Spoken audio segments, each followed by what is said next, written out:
अभिनेता और नाट्य लेखन में एक प्रतिष्ठित विद्वान परमादरणीय मोहन आकाशी जी। मैं आपकी सभी का करताल ध्वनि के साथ आकाशी जी को मंच पर स्वागत करूंगा।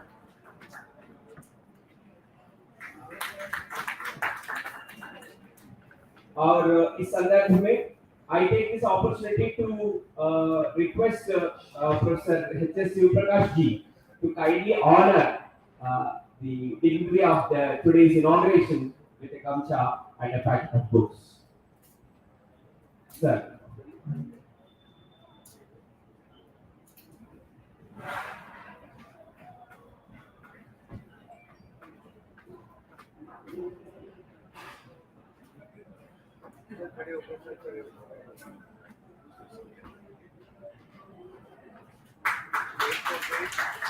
सर सामने देखना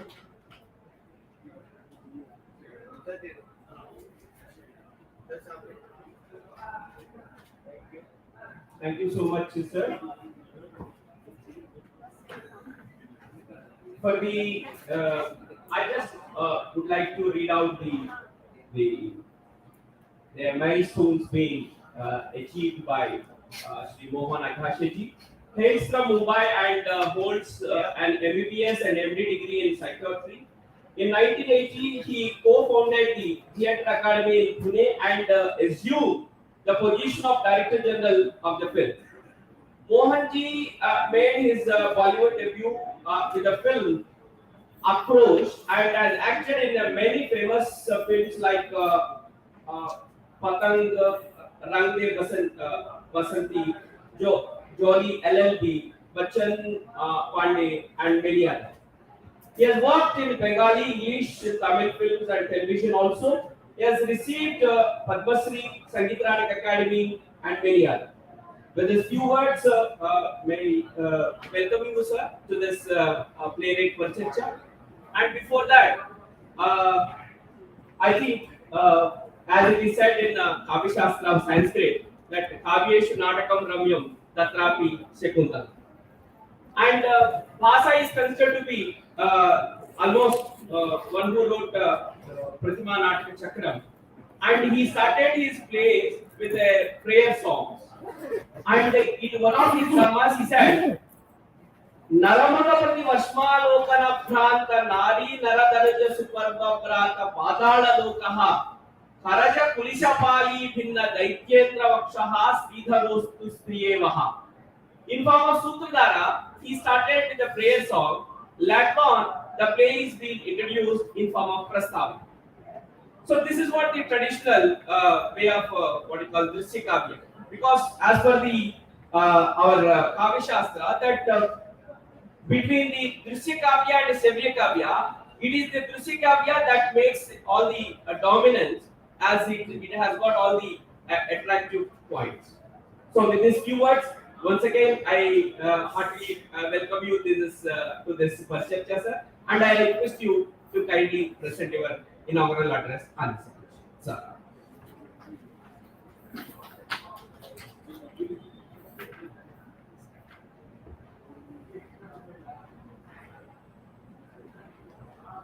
Good morning, everyone.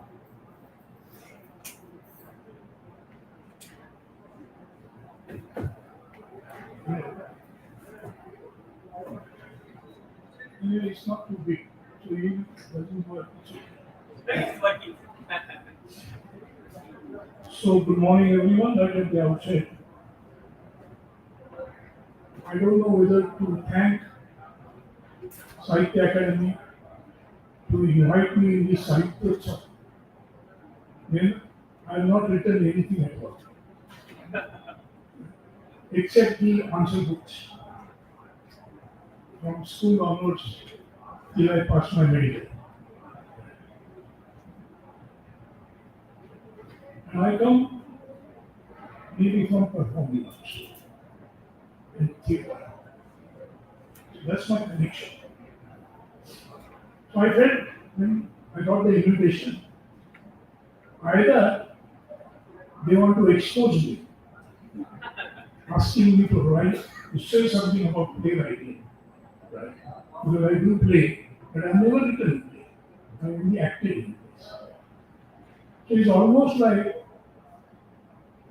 calling leader of opposition as a chief guest to Sahitya Utsav.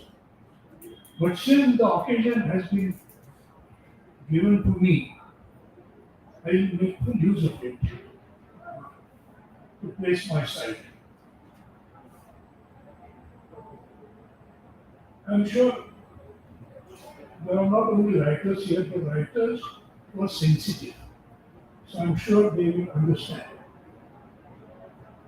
Actually, only sensitive people do creative writing. Most of the otherwise talented writers work in the court or government offices.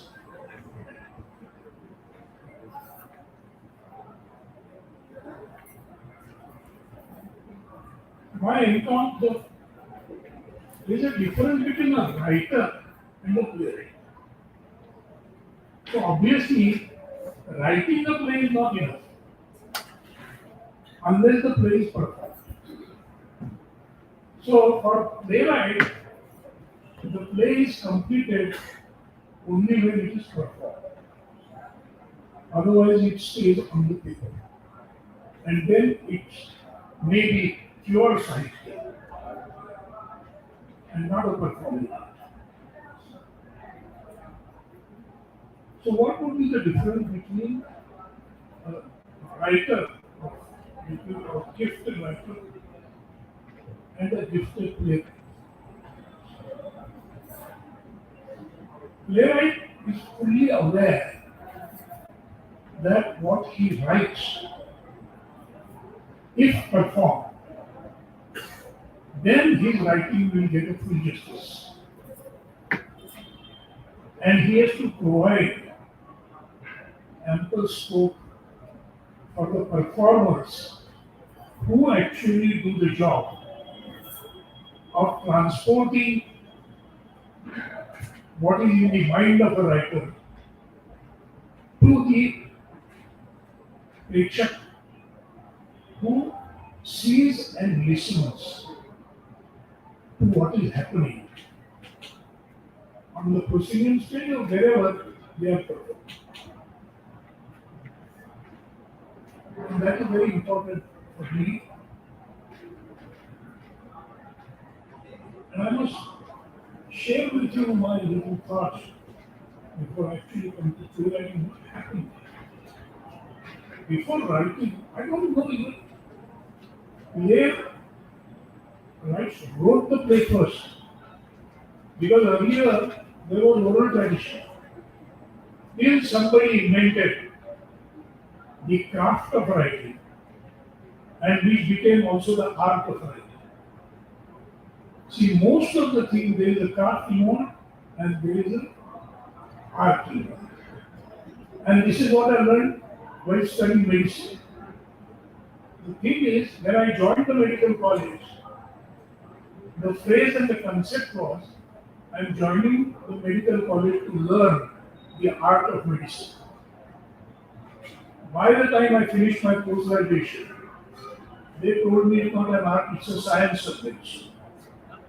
So I got completely confused when I passed out as a doctor.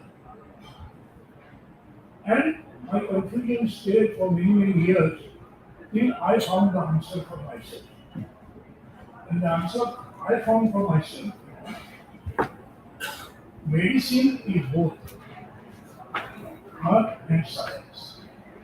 And these are the two sides of the same coin, which is called life. So what exactly is the difference? Art is the way you do things, the way you practice. And science is to have valuable information, processed information, not only information, but the fund of knowledge to practice. So initially playwriting, I think, writer must be overly conveying when he realizes that he is able to conceive the play, but he is not able to transform the skills of showing it to other people what he needs. So he found a via media called the director. And so the process of performing art, at least in theatre or even in films, somebody conceives an idea, then somebody writes. It may be the same person, but it may not be the same person. We might come later to the new playwriting, I think. But why suddenly the playwriters,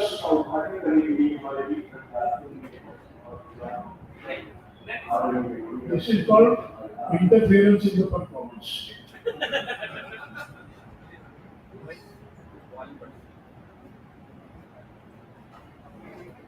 When the concentration is disturbed. Anyway, so where I was.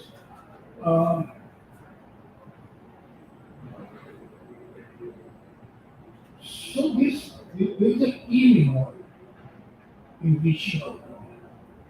Where something is conceived, then later something was written, then the director found it, and actors and others come much late in the picture. There is a general misconception also about me. When they ask me, so how do you choose your roles? Then I smile to myself, knowing the truth, that nobody asks me to choose a role. They offer me a role and say, if you like it, do it, otherwise we find somebody else. And then depending on your need, whether you accept it, and if you have developed the craft, you can even accept the role which you don't like and perform.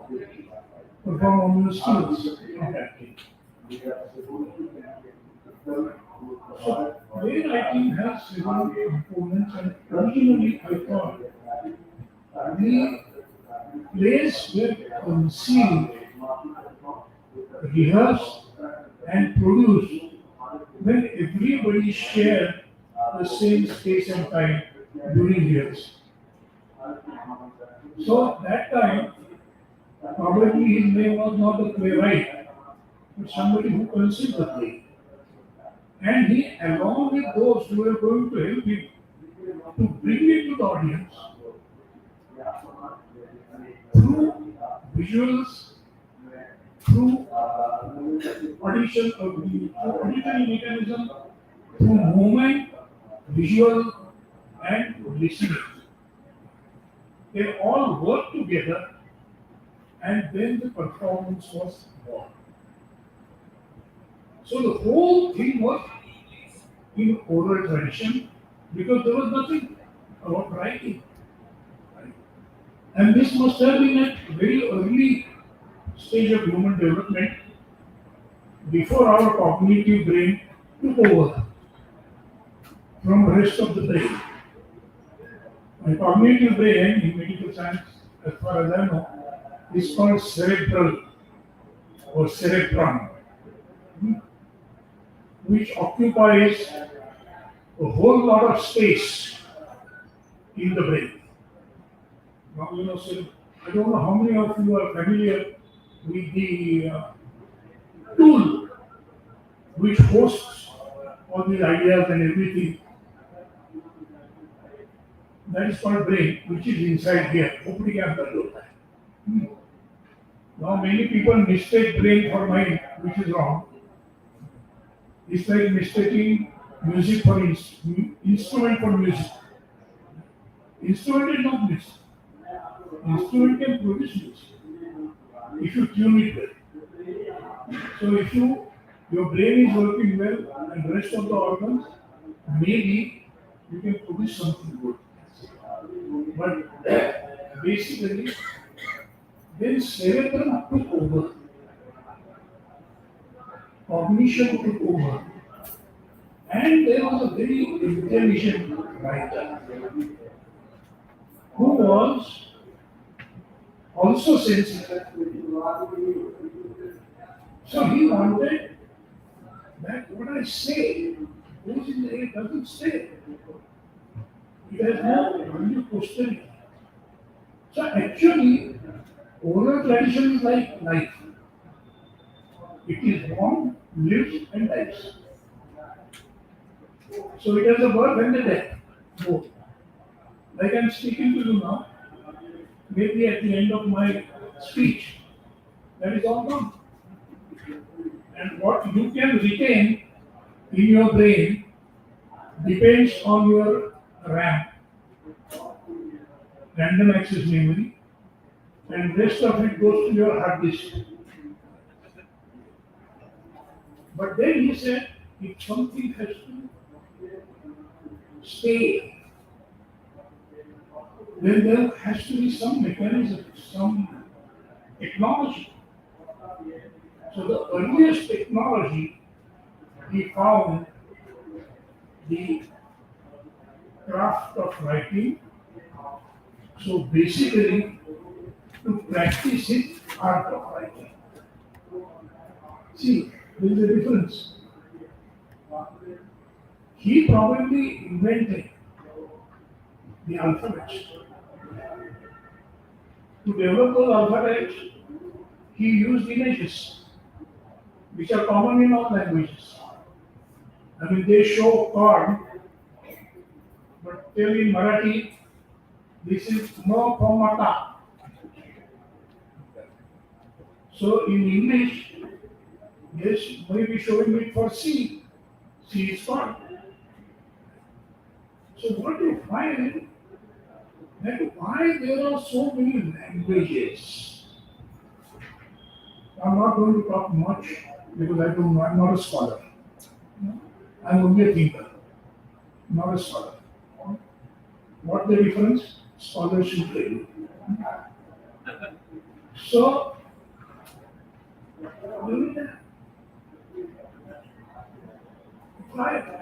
so he invented alphabet with the help of images. Then gradually he developed the image and created the sound of alphabets. Now alphabet by itself is not word. It's a nonsensical sound. Why nonsensical? Because as a sound it makes meaning, but as a word it doesn't make meaning. So all the explanations, maybe like, oh, oh, sounds. And sounds, there are व्यंजन रहता है मराठी अभी like English vowels and consonants. Right? So you need the marriage of both to form a word. So word is born from consonants and vowels. So for anything creative, you need to. Right? So that is how we start to some sounds and some visuals together create a word. And that is why you found that there are different languages there at every point, some distance. The way sound was produced was different. So you say, you see corn in Delhi, you see corn in Maharashtra, you see corn in Chennai. The way they try to say it is corn were dependent on the sound they created. And that is why there must be so many languages. And then I must tell you that spoken languages are much more, many more than the written languages. And my good friend has done survey of tribal languages of India. I'm sure you have heard of name Ganesh Devi, right? He was the first, and he has really done a great work by researching how many spoken languages are there, how many have disappeared, and how they have disappeared in the modern context of education. So my point was only is that in the oral phase, no word was born by the marriage of Arjuna, right? The selfish hetu of a person who invented this was he wanted to write something creative, right?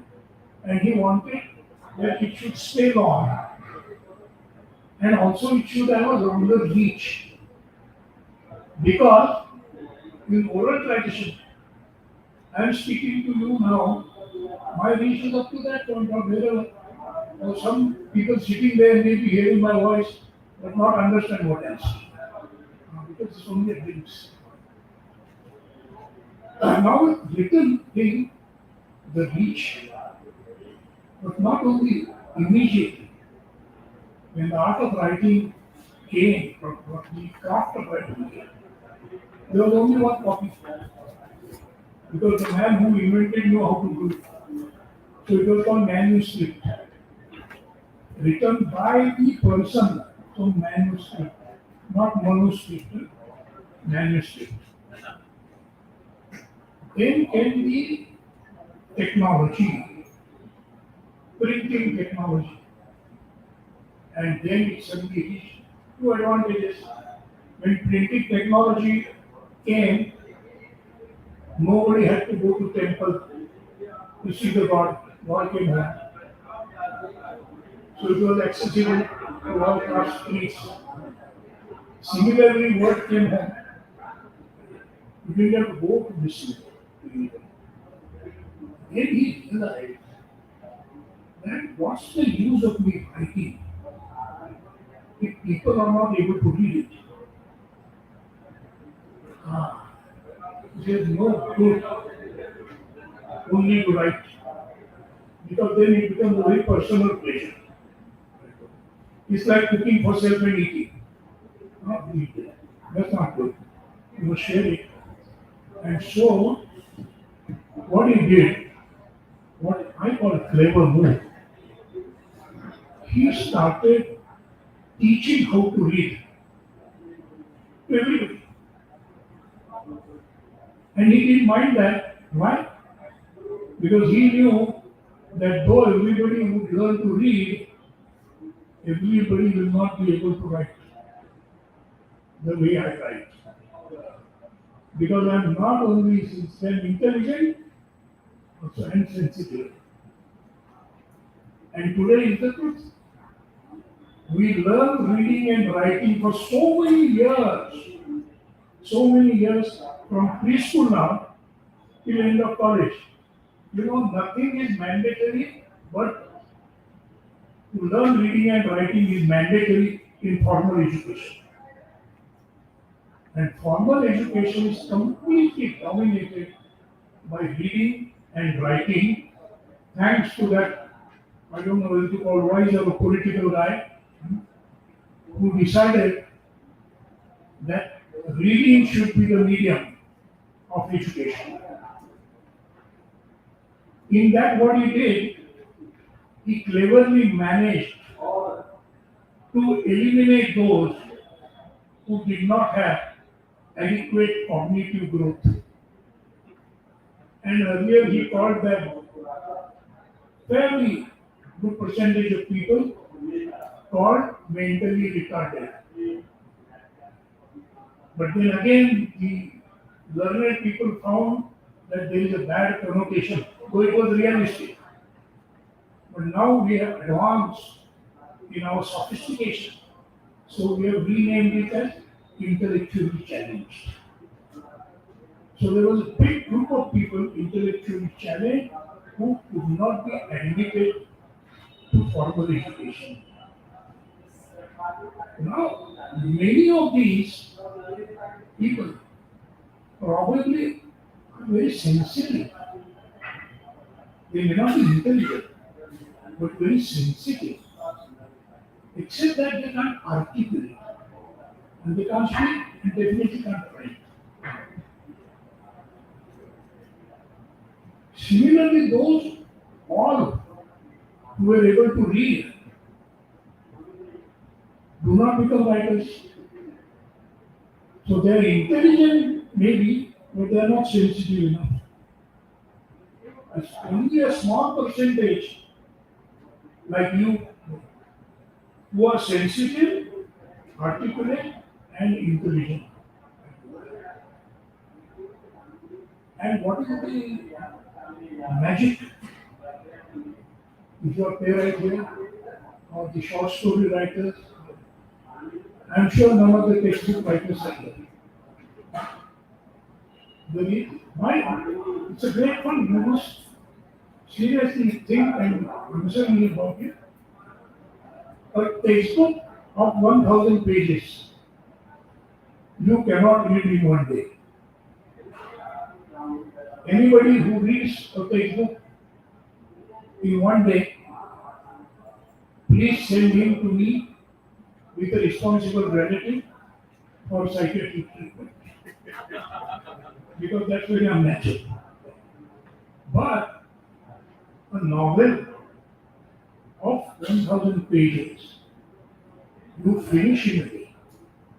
Even if you are tired, if you want to sleep, you go to the basic. You can't finish. You can't sleep unless you finish. Both are written words.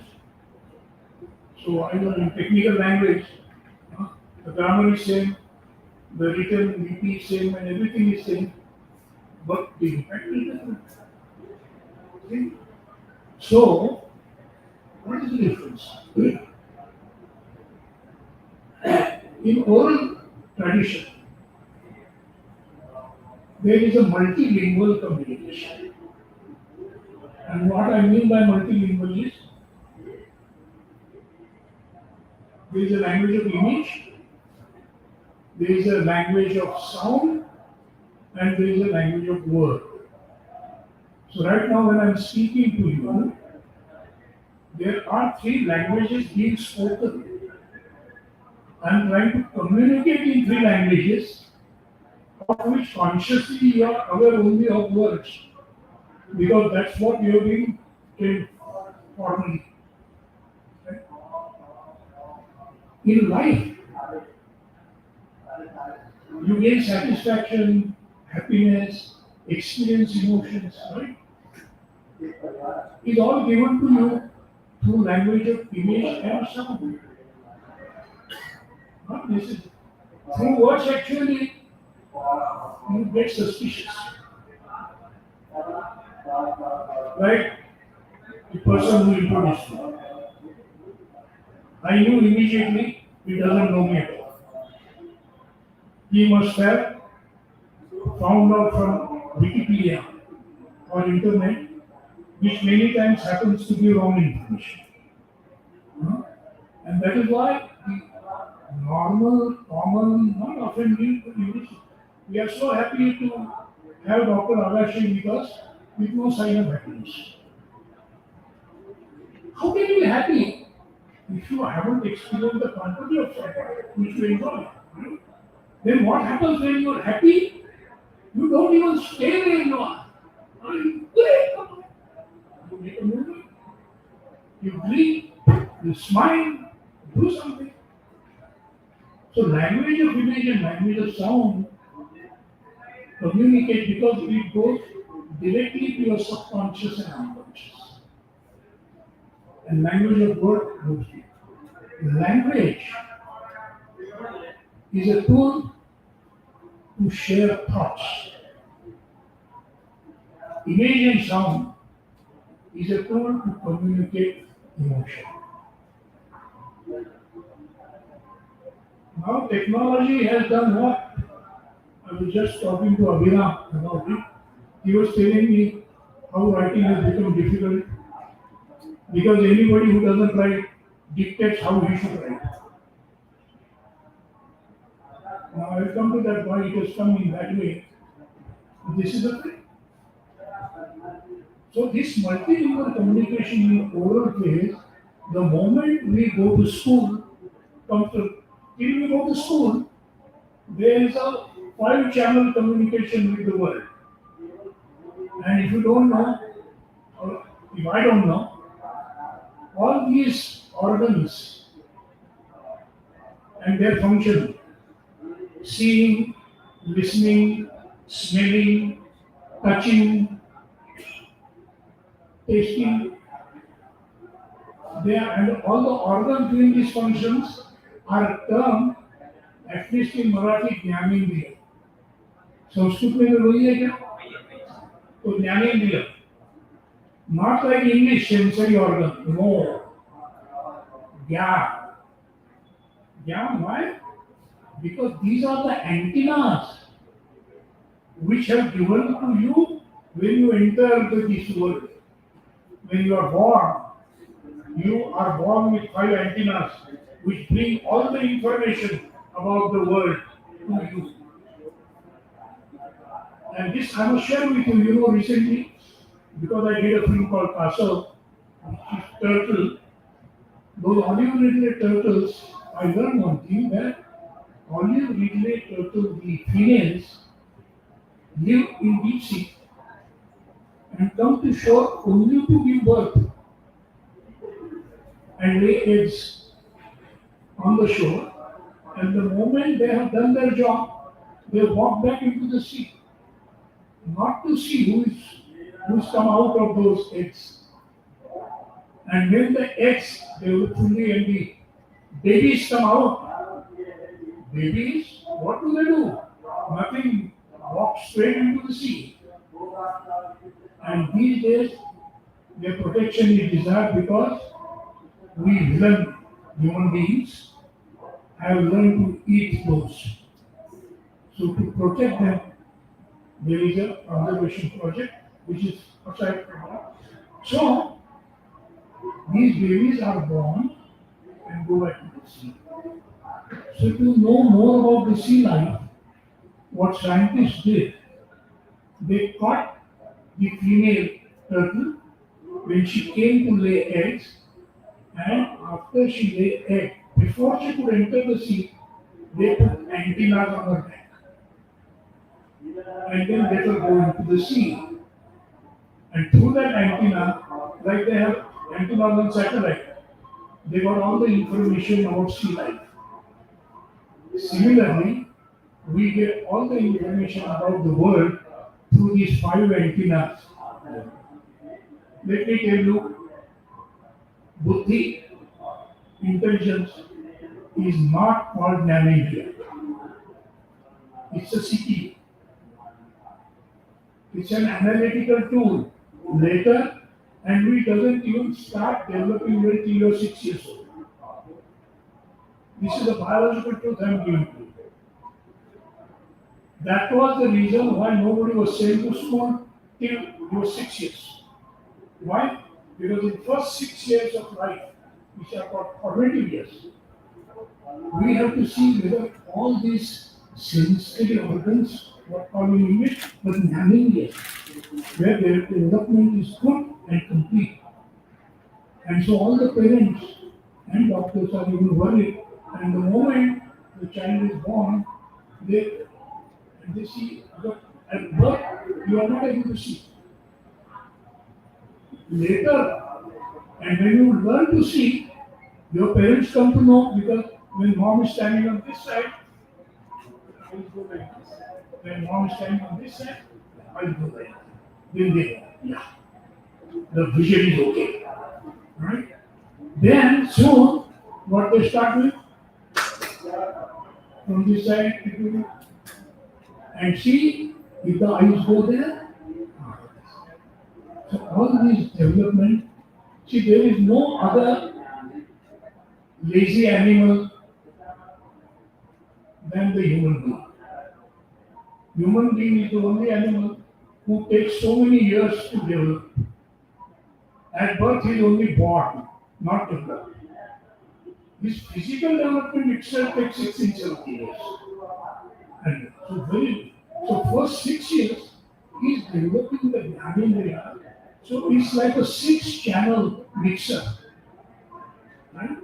And what is the advantage? Because all these sense, all this perception, or they are not called perception, all this information goes to central processing unit, but before buddhi develops, you get a collective meaning to this.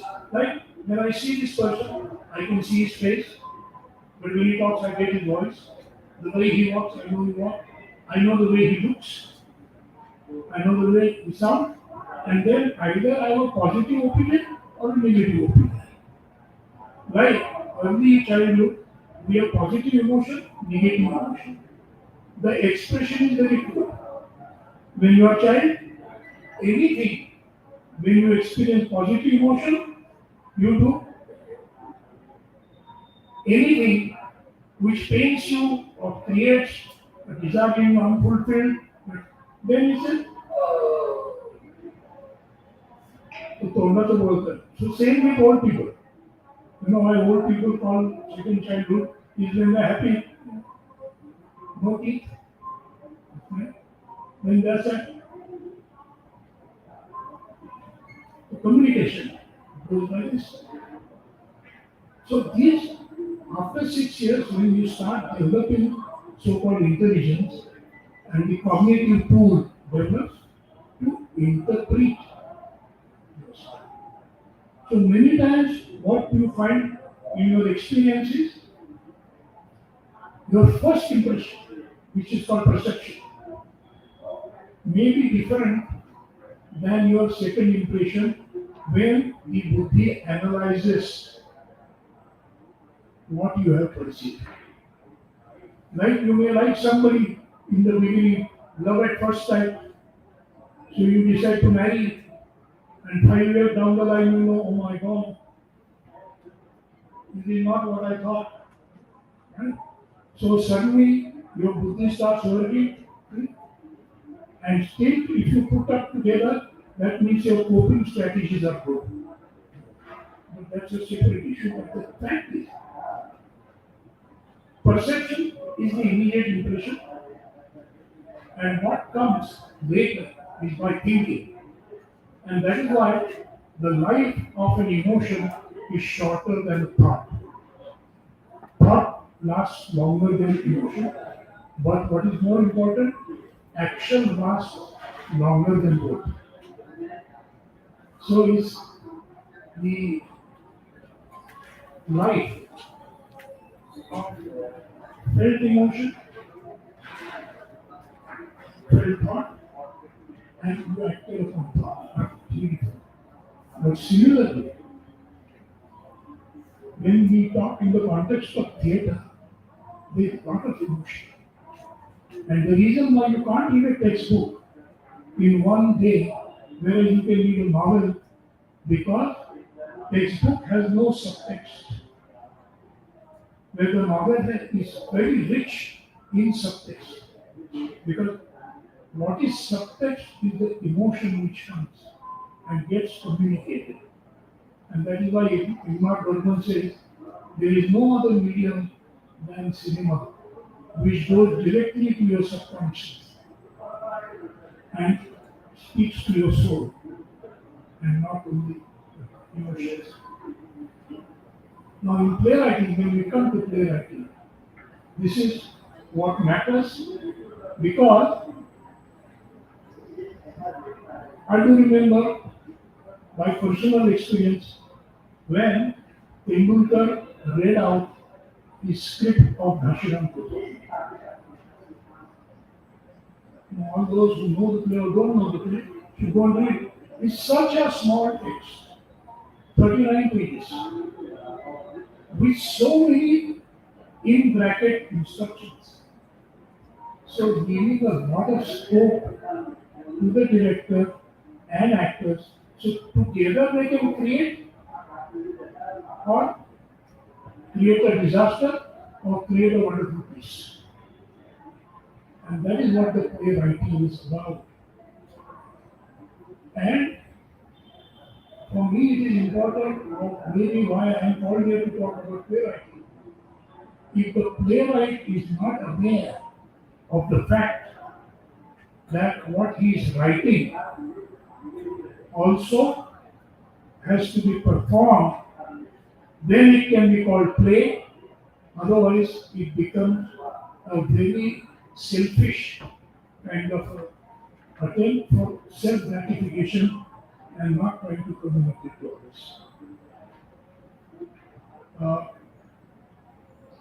Now, I don't know, you try to make out from what I spoke about what's the difference between writing, playwriting, and performing. Because for me, performance is very, very important. And let me end by telling you how did I study in medical college. Because when I went to medical college, I got so scared on the first day when they gave us these thick books of Gray's Anatomy to study the anatomy. I was not convinced this is a book to read.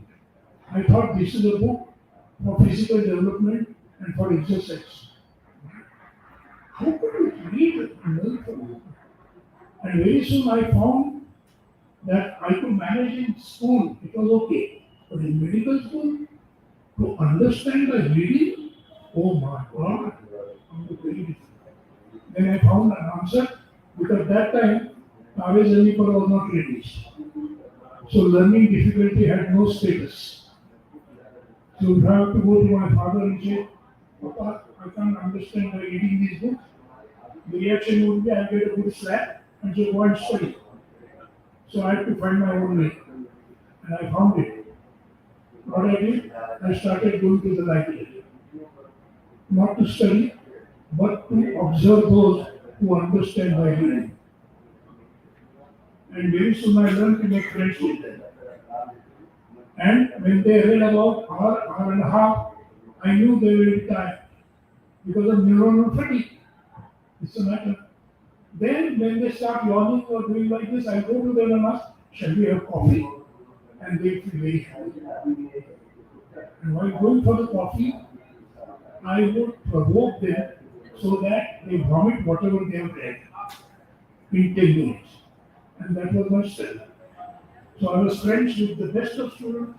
I had their notes, I had their underlined text and everything. So there is a solution if you are a performer. There may not be a solution if you are only intelligent. So playwrights are better because they are intelligent and sensitive. So I welcome you all. Thank you.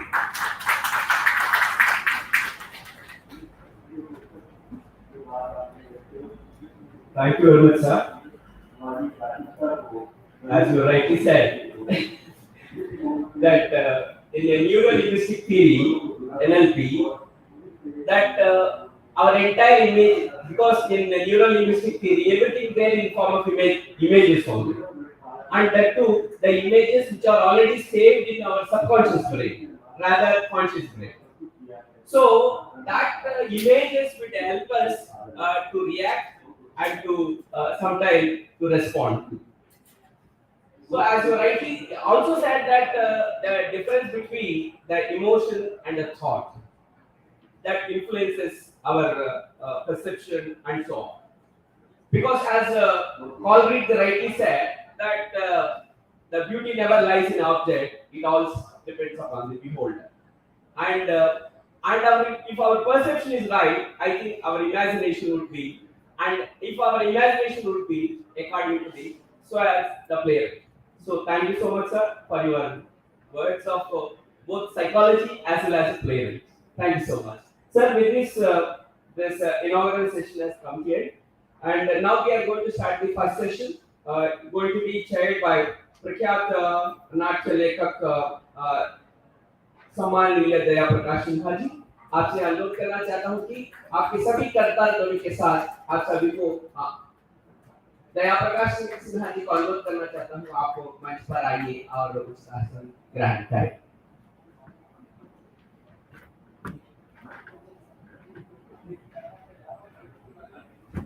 That's what playwriting means. That's what playwriting means.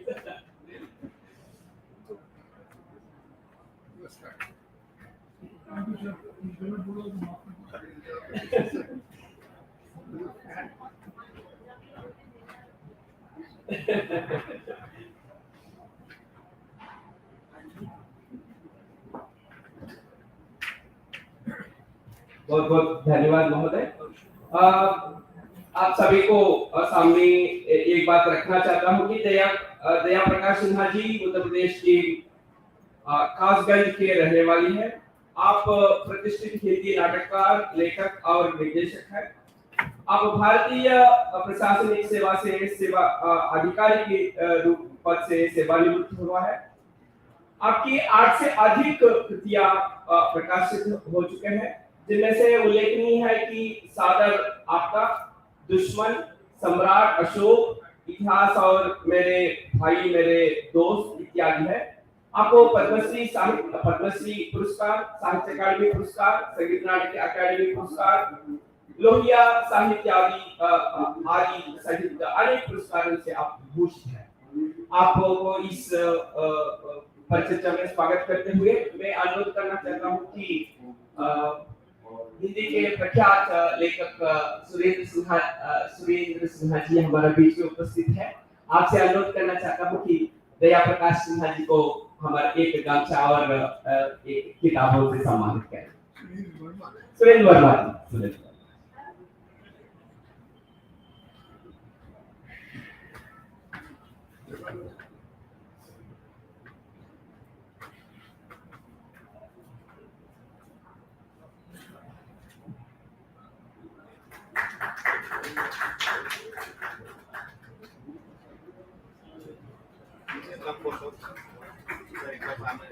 बहुत बहुत धन्यवाद महोदय।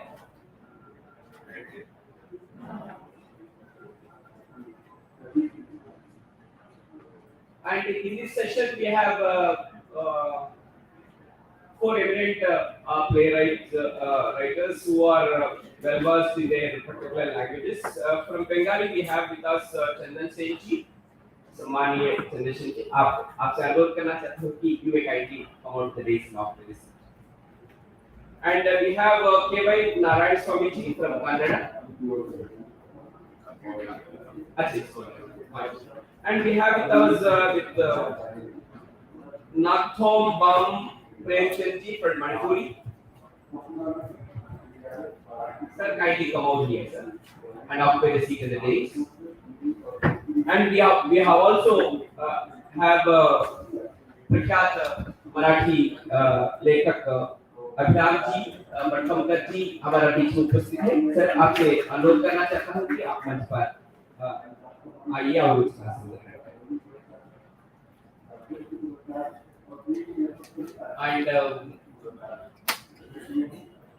and once again I want to give a little bit trouble to Professor H.S. Prakash ji to kindly honor all the dignitaries with the culture.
Thank you so much, Professor Prakash Shastri.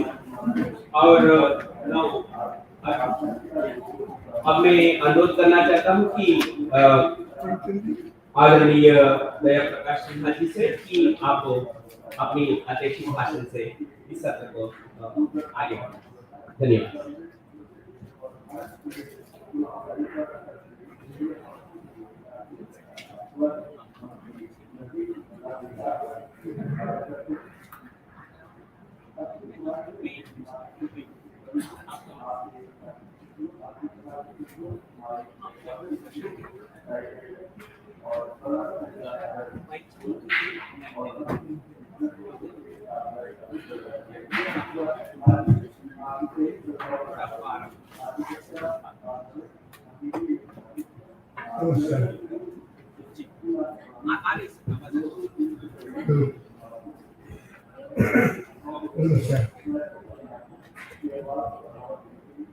मैं हिंदी में याद कर रहा हूँ। ये मुझे बहुत खुशी है कि आज मैं सब क्लास पर बंगाली के हिंदी नाटक का गीता को सुन को जी है तो स्वागत है कि भाई नाटक सुनी देख कर She and your man painted very quickly. What the hell? But compare. ऐसा कैसा करता है?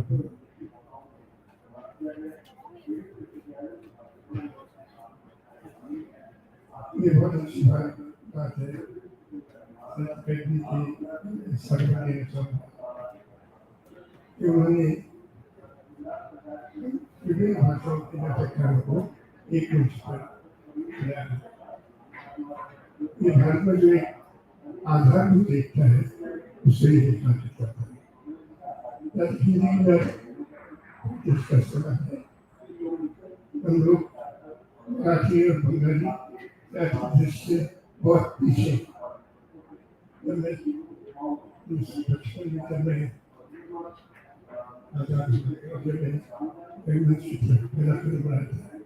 हम लोग सब बंगाली नाटक हमारे हिंदी में नाटक की परंपरा नहीं है और जब थोड़े बड़े हुए तो लोग मराठी नाटककार कुछ मराठी नाटककार और बंगाली नाटककार इतने प्रचलित हिंदी में जो हिंदी वाले हिंदी का ही नाटक समझते हैं धनबाद के जरिए नाटक करते हैं। हमारे नगर में अगर कोई जरूरत क्षेत्र होता है हिंदी में नाटक का लाइब्रेरी नहीं होता है। अगर कोई जरूरत क्षेत्र होता है तो वो दुर्गा पूजा में बंगाली नाटक तब सब लोग हिंदी भाषा नाटक में रुचि रखते हैं उनको देखते जाते हैं। हिंदी में नाटक का शीतल सही माने कुछ डालते क्या पृथ्वी शीतल अखिल भारतीय उसका रीच और पृथ्वी क्षेत्र को देखते थे बहुत सारे बच्चों की हिंदी के आ गया है और हिंदी बच्चों क्षेत्र बच्चों की हिंदी आविर्भाव हुआ क्या कारण है हिंदी में परंपरा नहीं स्पष्ट क्योंकि हिंदी भाषी क्षेत्र में उससे पहले काफी बड़ी थी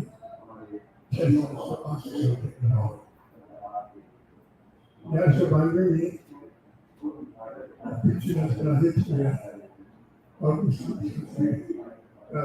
स्थापित हो गया तो जो संस्कृत नाटक की परंपरा थी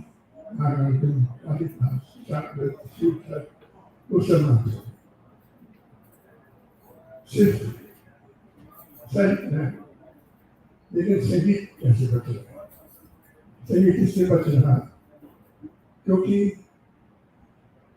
शुरू लोगों से बहुत दूर जहाँ प्रांतर में छोटे छोटे मंदिर हुआ करते थे अष्टयाम की आरती गाई जाती थी। तो अष्टयाम की आरती के माध्यम से शास्त्रीय संगीत बचता बचता। नृत्य कैसे बचा? क्योंकि नृत्य जो समाज शासक थे पब्लिकली तो नृत्य को पसंद नहीं करते थे लेकिन वो स्वयं देखना पसंद करते थे। महलों में फिल्मों में देखते थे देखते थे तो नृत्य कोश में चला गया। भारतीय नृत्य जो था वो सफाई करेगी वो एक थिएटर नहीं बच सकता। थिएटर कहीं नहीं बचा। 1850 के आसपास कंपनी का शासक था, कंपनी का शासक था। उनके छावनियों में अंग्रेज सुधारना करते थे।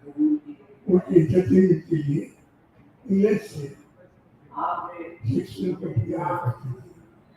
उन छावनियों में अंग्रेजों के एंटरटेनमेंट के लिए जो शेक्सपियर के नाटक अंग्रेजी हुआ करते थे उनको कुछ पास में देखा। उनकी छावनियों में ठेकेदार करना सकते उन्होंने लिखा उन्होंने शेक्सपियर की बात को इंग्लैंड में 1850 के आसपास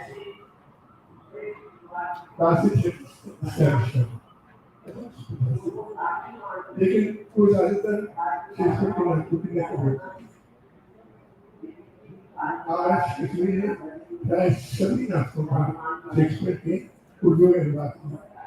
फारसी थिएटर की भाषा उर्दू हुई थी। दूसरे पर्शियन और से बहुत बनावट होती थी। उर्दू साधन से कैटेगरी के नाटक होती थी। चमक चमक धनबादबाजी होती थी शुरू होती थी और 2 3 4 साल के शेक्सपियर को भी आती थी तो नाटक देखती थी। इसलिए समाज में कभी शिक्षार्थी के प्रारंभ में कुछ हिंदी में नाटक बनता है तो फिर रामायण के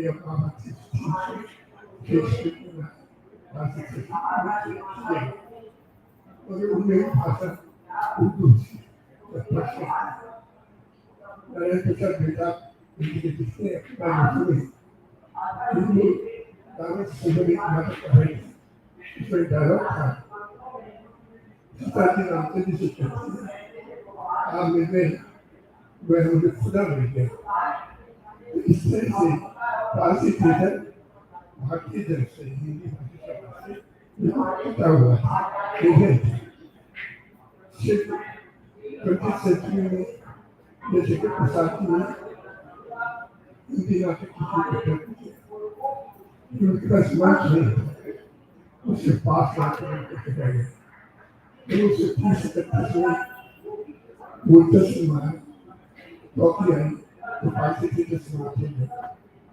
और 1947 में जब देश आजाद हुआ तो इंग्लिश समाज में थिएटर के क्षेत्र में सन्नाटा थिएटर के कारण थिएटर आ रहे थे। अभी भी हिंदी भाषा में हिंदी क्षेत्र में हिंदी क्षेत्र है। अभी तक कोई विकसित नाटक परंपरा नहीं हुई है। कोई विकसित नाटक नहीं इस प्रदेश में मैं बंगाली नाटककार तेलुगु नाटककार स्वागत करता हूँ। मैं अध्यक्ष बहुत बहुत धन्यवाद महोदय। अध्यक्ष महोदय की अनुमति से मैं अभी आमंत्रण करना चाहता हूँ चंदन सेन जी को। चंदन सेन जी is a veteran theatre personality and a playwright of Bengal. Has written more than 100 plays and including adaptation of the Bengali theatre. It's a very popular plays. There are many artists popular plays, and he is the recipient of Dearbandhu Award, Natya Academy Award, for twice, and Srijan Lifetime Achievement Samman, and many others. With these few words, may I request you kindly deliver. I am here.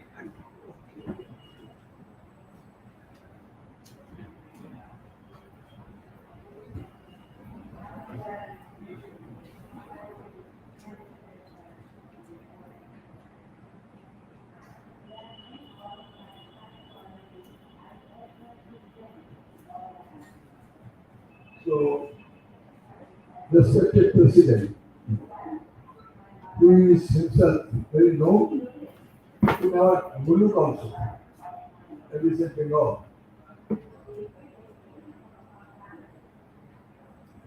Dr. Mohan Agase, I believe that a doctor, when he becomes an actor, is the best teacher of theatre. My father was a doctor and he was in villages. He was medical officer, government medical officer, and I traveled with him from village to village. And what I learned about theatre is from my father, who himself was a doctor at the same time, he was an actor, who taught me much lessons regarding how to act, how to write plays even. Thank you all. Thank you all the distinguished guests, dear audience, and honorable participants. Thank you, Sahitya Academy authorities, who have given me a rare chance to speak a few words on playwriting in this penultimate survival stage of the Bengali playwright, trying to compose plays for more than 4 decades. Thank you. Thank you all. When I started playwriting, I believed, rather still I believe, that play is conceived and written mainly for theatre, which is both a thing that is act and a happening that is acting.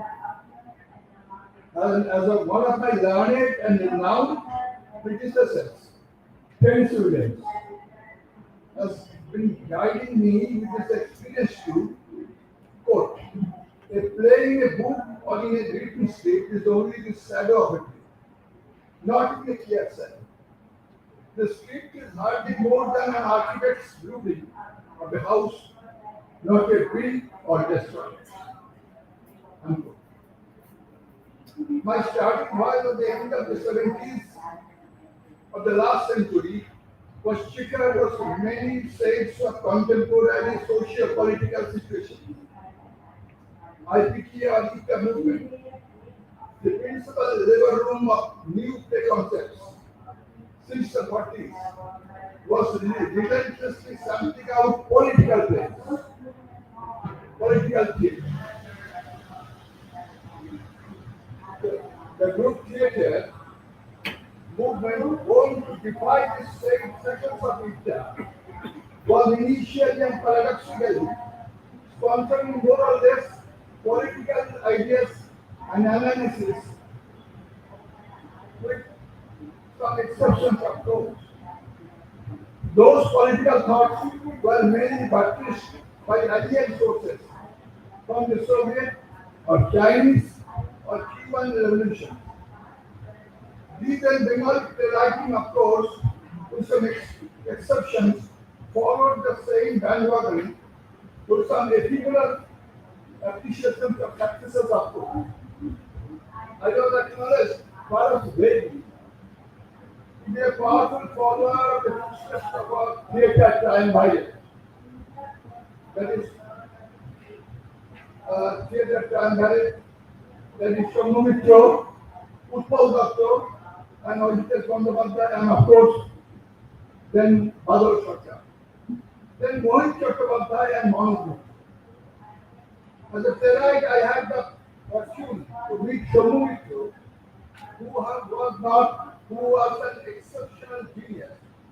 He never advised anyone, nor he advised me, but asked me not to dabble much with his known creation, but to read his latest play, originated from Manasha Mongol Kapoor. चाँद होने के बाद more in the realm of ethics and ethics than a dialectical materialism. Mohit Chakrabarty and Moral Victor came out to Bengali principal playwrights came out began to write more and more on Bengali surroundings, sometimes depending on Bengali Ramayana and Mahabharata, sometimes on folklore. Vimas Chakrabarty stood out as a brilliant eye-opener when he wrote and produced Madhav Maruti Kanya. But like other illuminating phases, it temporarily lulled came down. And common theatre poets were clearly urging for something new. Give us new, give us new. Then in 1991, my play Divorce broke the lull immediately. Tremendous. Before that, Louis Huguet Doctor, based on short story of Shetty, or Sona Matala Manush, based on a short story of Dode of France, made successes along with Oniketo Sandha, a play on old age. And my other popular play. Then a satire came for the last 30 years. Bengali playwriting has been crossing phases with colors, sometimes judging, sometimes free. Bengali professional theatres, which by this time made a logical death, after dishonoring talents like Vidhak Bhattacharya and making them mere strict managers at the hands of crazy businessmen. Bengali playwright Soumitra Chakrabarty stood as an exception in professional theatre. He tried his best to save professional theatre with Namjivan, Fera, Rajkumar, Tikiti, etc. But Bengali playwriting stood before a new debacle at the advent of coronavirus. Incidentally, I must let you know that Shakespeare also faced the same pandemic. And before Shakespeare, Greek playwrights, if you read the classics of Greek playwrights, you will find that there are also enough evidences of pandemic. Pandemic is not a new thing. It comes after 50 years or 100 years again and again when medicine or medical sciences were silent for some time.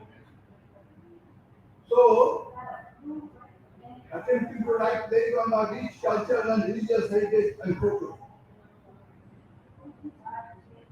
and has brought out, I have already brought out the first book in perhaps Indian language on using only its three main plays. And the book is a success because it is running in second edition. Now I am searching for different tracks like others. We are now attempting to write plays on our rich cultural and religious heritage and folklore. The colorful biography of Chaitanya Dev, about whom I have written the latest play and which is standing very good in Kolkata now, by a young director Kaushik Chakrabarty, who is running very well with this play, Chaitanya Dimambo, with myself. Chaitanya Dev, who had uttered long before Shakespeare, the world is a stage. Long before Shakespeare, Chaitanya Dev uttered, the world is a stage and we are all actors. Makuru Khedam Evam, Samsara is a Paramesha Natasya Natyam. A socio-religious teacher who participated in stage plays, besides the temples, street plays, and rescued the tortured millions from oppressive local rulers and political kaji of Nadu, who long before marks or laying out standing, summoned all classes of people for a protest march, chanting slogans like Hare Krishna. I have written also a biography on Chaitanya Dev, which is my latest. Side by side, I am going to write on forgotten heroes like Ishwar Gupta, who was not remembered now, but he was a great literature at the same time, a magazine editor, at the same time a person who fought his best for women education. Life of Ishwar Gupta. And also, I have completed an imaginary bioplay on Charu Shanna, Charu Majumdar, the exponent of Nakshali. Nobody knows that he was a great admirer of theatre and great admirer of poems also. In his jails, he was in search of more and more, poems, poetry. At the same time, with all his blunders, of course, political blunders, the life of Charu attracted me. At the same time, we are brooding over Chondi Mongol and by Kuntam Chakraborty and Abhay Mongol, both parts, Devakando and Radhakando, where there is a conversation between Shiv and Gauri, which resembles the daily quarrels of our famous couples, of our known couples, whom Dr. Shikumar Bandyopadhyay, a great literary talent, opined 80 years ago that if Mukundaram Chakraborty was born now, he would be a great player. Theatre wants new plays, new ideas, exploring our classics, our heritage, our folklore, which are still untrodden tracks, ignored so long, but waiting to be explored by Bengali playwrights now. And we are trying our best to explore this unexplored regions now.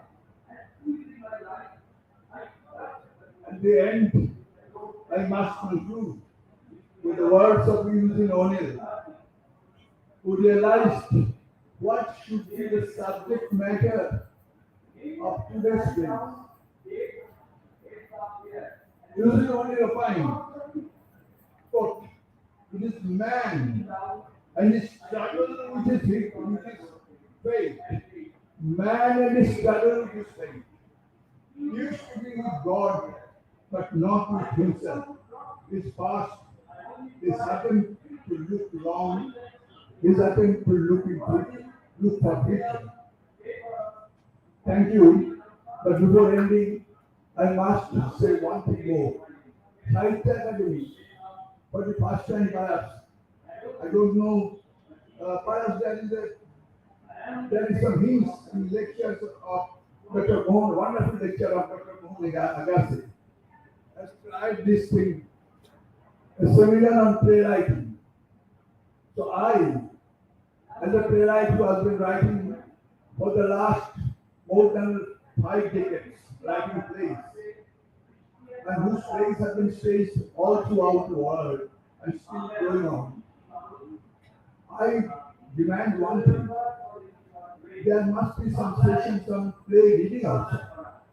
Play reading is very much important, not by actors, but by the playwrights. Because a playwright when he writes plays, he's an actor, he's a director, he's also the composer of some dialects. After cutting down or making new dialects, new dimensions. So there should be some sessions on playwriting also. This is my humble request to Sahitya Academy. For the next time, please arrange something on playwriting, play reading also. Thank you very much. Thank you for the time you have allocated me for listening to my this honorable treatise. Just perhaps it 6, 10 minutes or something more. I was supposed to conclude within 10 minutes. So thank you very much. More when we meet again. Thank you very much.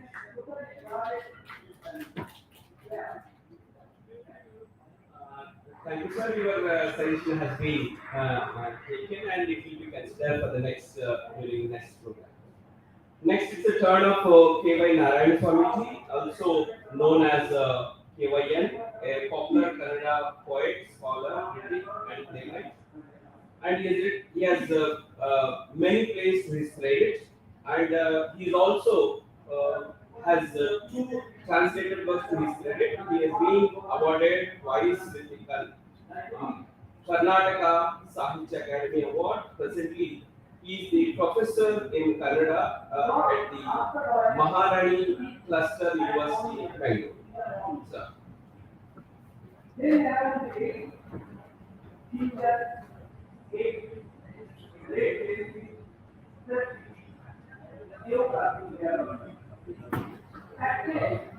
Also, I want to thank Science Academy for giving me this opportunity to share my thoughts on playwriting. And chairman and other dignitaries on that. And it's a scary moment for me because my gurus are sitting in the audience and one is Shubhakash. I think the legendary playwright and who taught me the intricacies of playwriting, but he did not teach me speaking English with the audience. So another guru that Kalpuri was my teacher. He taught me the cultural understandings of Kannada tradition and Kannada literature. And other two great scholars and friends are here. And I really, this is because I'm scared because I never used to speak in English. So the academy gave me 10 minutes time. That is why to focus and to brief, I prepared a note. So I would request you to give me permission to read this the note that I prepared. The topic playwriting set before this panel can appear very open-ended. At least three possibilities can be considered around this topic. The playwriting impression in my own language, Kannada. The present trends in Kannada playwriting. My own challenges in my experience of playwriting. Does this learned panel expect the glimpse of all three? A more particular topic such as my challenges with my experience of playwriting would have provided more structure and helped us to delve deeper into the domain of playwriting itself. Because of the time constraint of 10 minutes, I want to expand on only three issues. One is the Kannada playwriting tradition. The second is the current trends in Kannada playwriting. And third, the challenges I have encountered in my playwriting career. I will begin with the Kannada playwriting tradition. The Kannada literature has the lineage of nearly 2000 years, but the first published Kannada play, the Igapelipura Parasara, dates to 1887. But this does not mean there was an absence of later tradition in Kannada language. The first available Kannada work, Kaviraja Marga, the 9th century work, names two prominent theatre performances, that is, performance styles, Chetana and Vedandri. And the great poets from Adikavi Papa 10th century to Muttana 19th century have produced Kannada epics, which are referenced many times to a strong theatre tradition in Kannada society. The colonial influence in 19th century gave birth to a number of professional theatre groups. particularly Parsi theatre. One of the main contributors to the Parsi theatre was stage adaptations of performance plays in the West. For the record, the modern Kannada playwriting tradition can be said to begin with these adaptations. The emergence of the legendary playwrights T.K. Kailasam and K. Swami Venkata Iyer is well known as Samsa in Karnataka, laid a strong foundation. Kailasam plays were rooted in realistic social context, exploring Kannada audience to many socio-economic and political realities. On the other hand, Samsa's plays explore historical instances similar to many Shakespearean tragedies. These two playwrights continue to exert their influence on Kannada playwrights today. The decades following the 1930s were Kannada theatre, the glory days, with the emergence of many eminent playwrights who contributed widely to the field. The first four Jnanapita awardees, Kuvilpu, Vedre, Masi, and Kadari, they were also prolific playwrights. The first phase of playwriting would be incomplete without mention of Sri Lanka, who brought the technicalities of the theatre performance into the writing phase. One of his greatest contributions was the introduction of the so-called the director to the theatre. Sri Lanka was also the first Indian theatre artist who created theatre training programs. Popularity of theatre stalwarts, the evolution of Kannada playwriting is well known thanks to the popularity theatre stalwarts such as Girish Karnad, Chandrasekhar Kambar, Lankesh, Chandrasekhar Patil, Prasanna, and Dr. H. Suprakash, whose writings have Kannada and Indian theatre and the world's map. I now turn to the second issue, the current trends in Kannada playwriting. The decades of 1960 and the 80s turned the spotlight of the entire nation on Kannada theatre. Girish Karnad excelled in the reinterpretations, often beginning with a small mythological anecdote and placing it under the lens of existential and human conditions. Meanwhile, Dr. Chandrasekhar Kambar chose the whole narratives and juxtaposed them into their modernity. Chandrasekhar Patil introduced the experience of absurdity in the Indian life, making satirical commentaries on power structures and hegemonies. Lankesh was the angry man who attempted to pull the mask of so-called secular Indian faith and exposes the deeper dark desires within. With the saturation of the political satire and existentialism, Dr. H. Suprakash infusion of a mystical dimension into the theatre, he chose the issues beyond to the non-Vedic and oral traditions, particularly folk epics, put Kannada theatre along a new route. He brought into the focus of the plurality of non-Vedic traditions that also engaged with hegemonic power structures along with the ritualistic performances. This influence of the Shakespeare and Brecht also contributed to the Kannada playwriting. The issues addressed by these playwrights continue to attract attention. The works of Karnad, Kambar are still staged, and Kambar and Suprakash remain major contributors. Meanwhile, over the last decade, the spectacular adaptations of 20th century major novels, narrative poems, and stories, right from Kuvilpu to Devaru Mahadeva, have taken center stage. Women writers and many from the marginalized communities have also begun to take up playwriting in a major way, bringing their own cultural narratives on par with the mainstream narratives. Many writers have also turned the urban-centric topics as living relationships and also the questions posed on society by the corporates. Many so-called taboo topics have also found their way to the stage, including stories of transgenders and sex workers. This is a brief glimpse into the modern history of Kannada playwriting. Finally, I focus on my own challenges in playwriting. First, I briefly introduce you my body of work. So far, I have written 15 plays and 3 translations: English, one English to Kannada, this rhyme maker, and another from Kannada to Telugu. I have translated Kurumpu Sudha Tamasi from Kannada to Telugu. And from Jagame Maya is a Telugu play I have translated from Telugu to Kannada. I have also adopted the Kurumpu's magnanimous novel, Malayalam Murumakaru, into 9 hours play.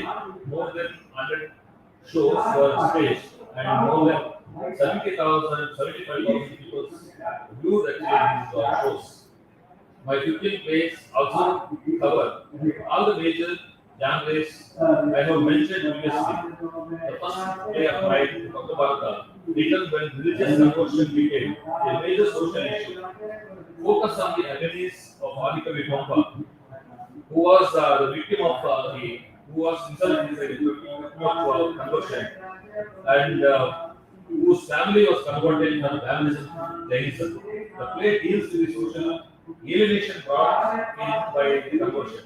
The Pampas struggles in this regard find expression in the character of Karna. Pampas Brahmanism was unacceptable to the Jains, and his Jain identity was not acceptable to the Brahmins.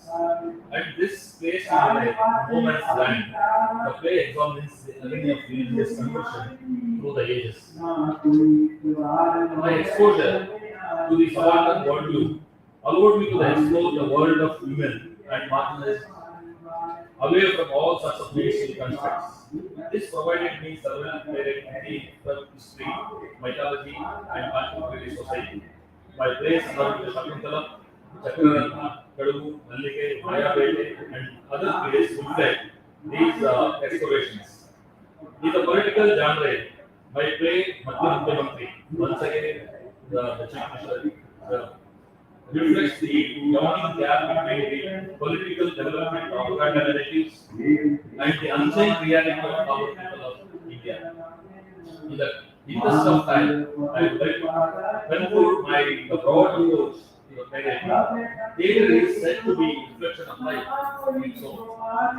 I contend that the image shown continuously being reinterpreted through the many lens of the viewers, and my attempt is to find the newer visual metaphors present in these stories. While many of my plays can claim success, I have to admit that I have not yet realized the full potential of playwriting is attempting to escape the regulation of meanings by the media, academia, and the so-called common sense view of the world. I would like to end my presentation by saying that we are undergoing the cultural emergency that seeks to impose the majoritarianism over the views are subjected to polarization, and our right to expression is being constantly monitored. On the other hand, theatre has always been a voice of dissent of all the art forms. The very immediacy of theatre subjects is to frontline attacks. I am curious to know if this is and other such questions facing the playwrights of Karnataka are also those faced by playwrights in the other languages too. I sign off with the final observations. The conditions of society are changing with the rapid dynamism, while our metaphors have remained static.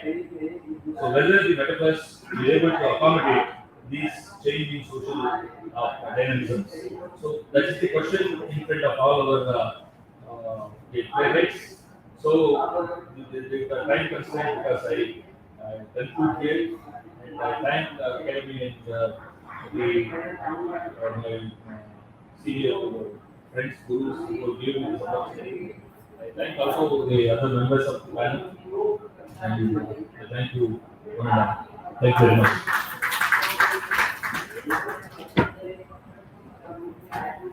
Thank you, sir. It's now turn of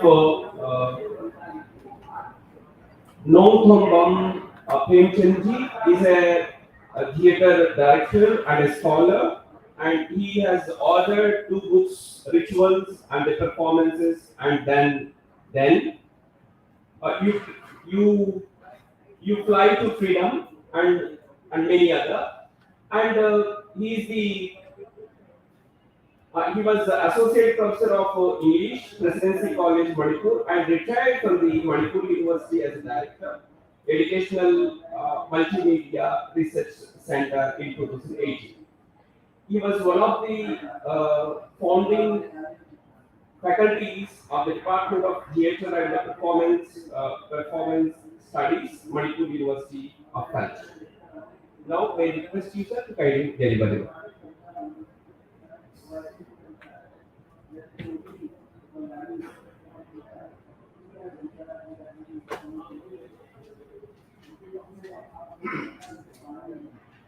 Respected Chair, respected panel speakers, and respected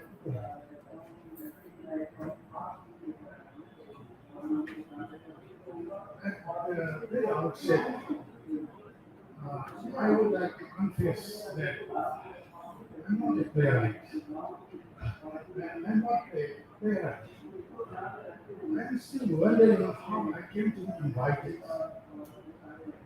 And again, still wondering all the more how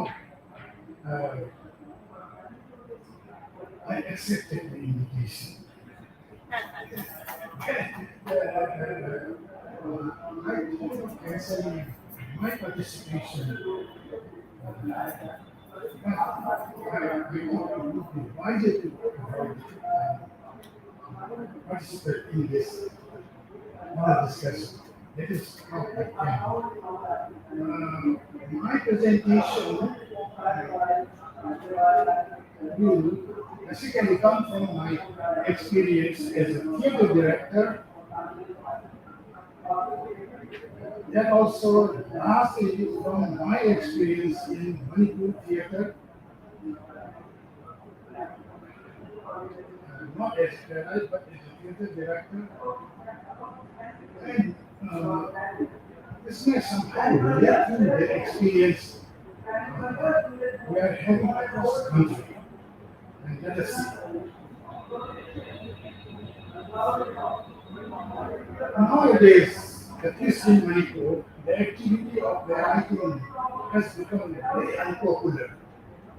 It has become very unpopular. We used to have many good playwrights. We used to academy, Science Academy Award winning playwrights, but for more than 2 decades, we are not having any new playwrights coming up, no new texts or plays ever written. There is a scarcity in the field of playwriting. This is the problem that we are experiencing. And of course, that is a hectic activity.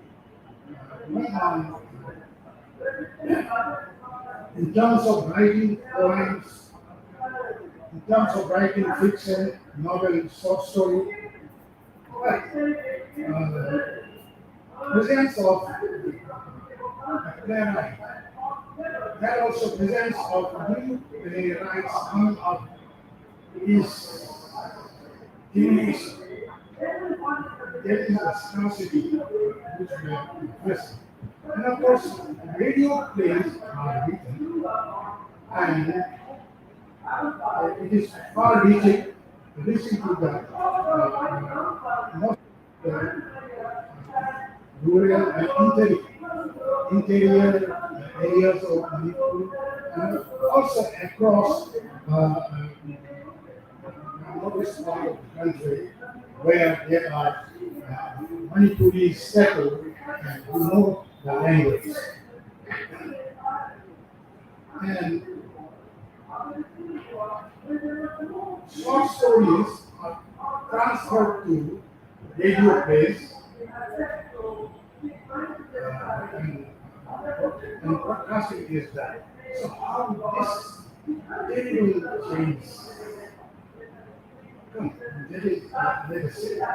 And as a matter of laying a brief historical background, let me tell here that Proscenium theatre, as we understand it, four-sided long theatre of which one side is open to audience, came to be introduced to Manipur in 1903. Was brought by Bengali Babus, who came as supporting staff, the scraps of Britishers, British political agent. But then Manipur was an independent kingdom, and they started performing plays in Bengali language. And most of the plays were part of the independent movement of the country. For example, Rani Durgavati, Lakshmi Bai, Tipu Sultan, where the plays staged in Bengali language by Manipuri actors along with Bengali actors. And the Manipuris struggled for more than 20 years, and it was only in 1925 an independent Manipuri language drama in the name of nursing came to be played on the stage. It was all about the history of the king who, who brought freedom from the occupying forces of the Burmese occupying forces. Now, Manipur was devastated for 7 years, and the king nursing and his followers set Manipur. And this is the first pure Manipuri text, the play written in Manipuri language, never written the first time. And from that point onwards, people started writing plays. Plays based on history of Manipur, plays based on folklore of Manipur, and that is how we came into acquaintance with the knowledge of writing plays and knowledge of staging performances based on a written, pre-written text. This written text was taken for long as a blueprint. The text is transferred as it is. The presence of the author was very strong, and it continued, for decades. Yes, the way of writing five act plays, which has so many scenes, and also which has a dramatic line, introduction, rising action, climax, falling action, drama.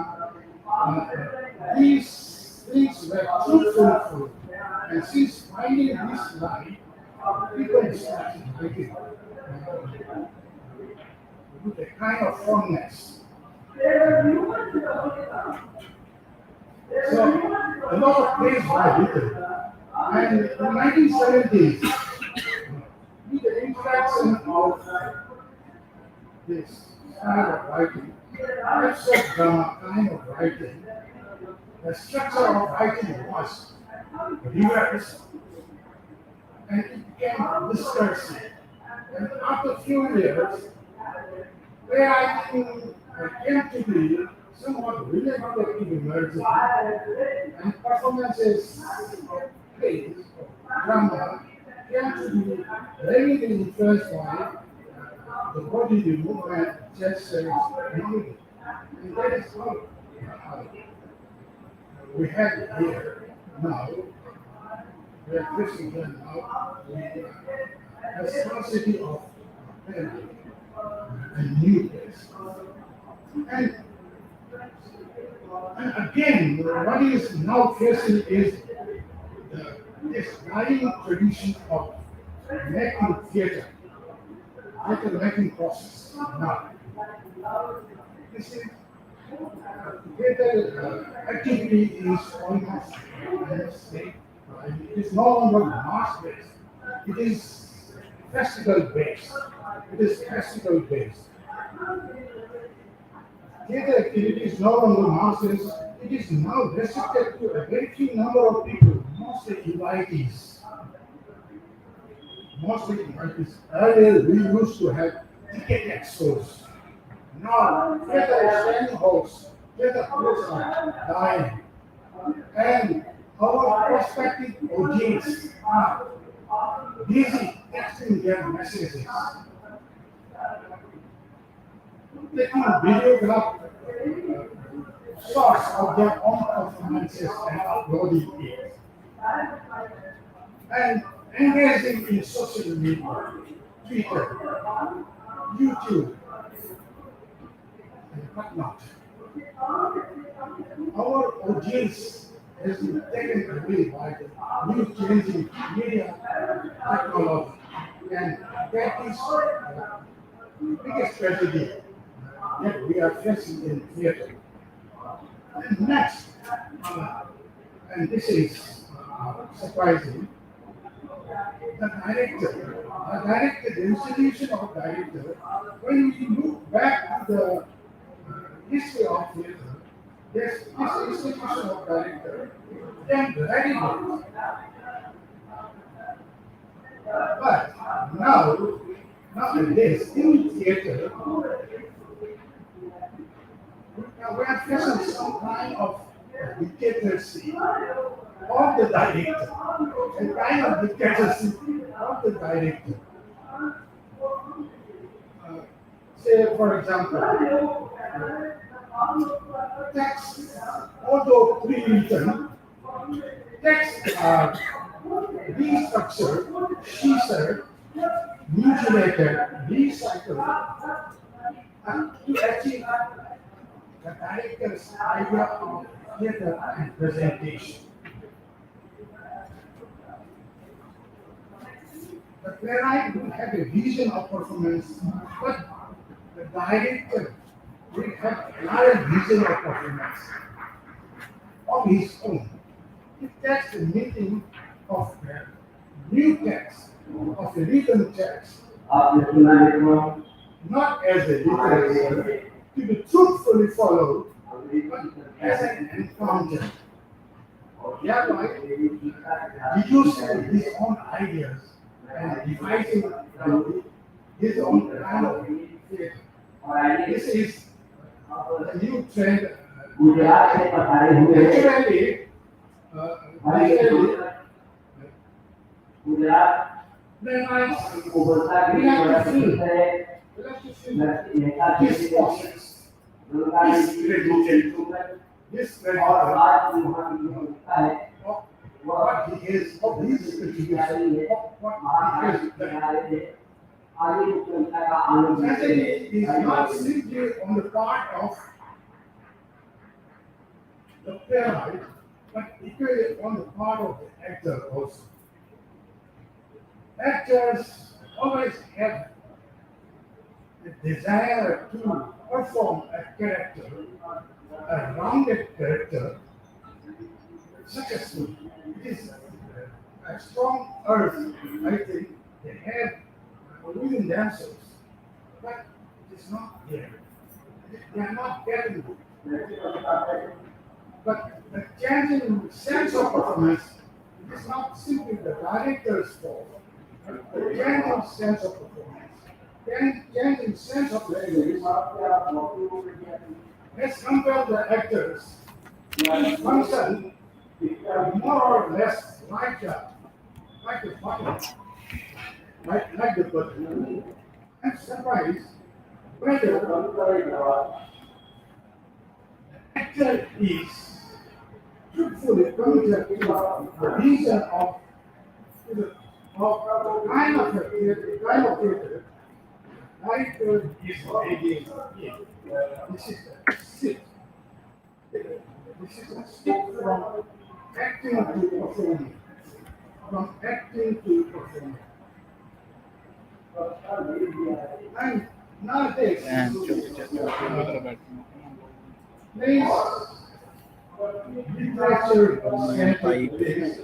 which are plot driven, which are plot driven, checker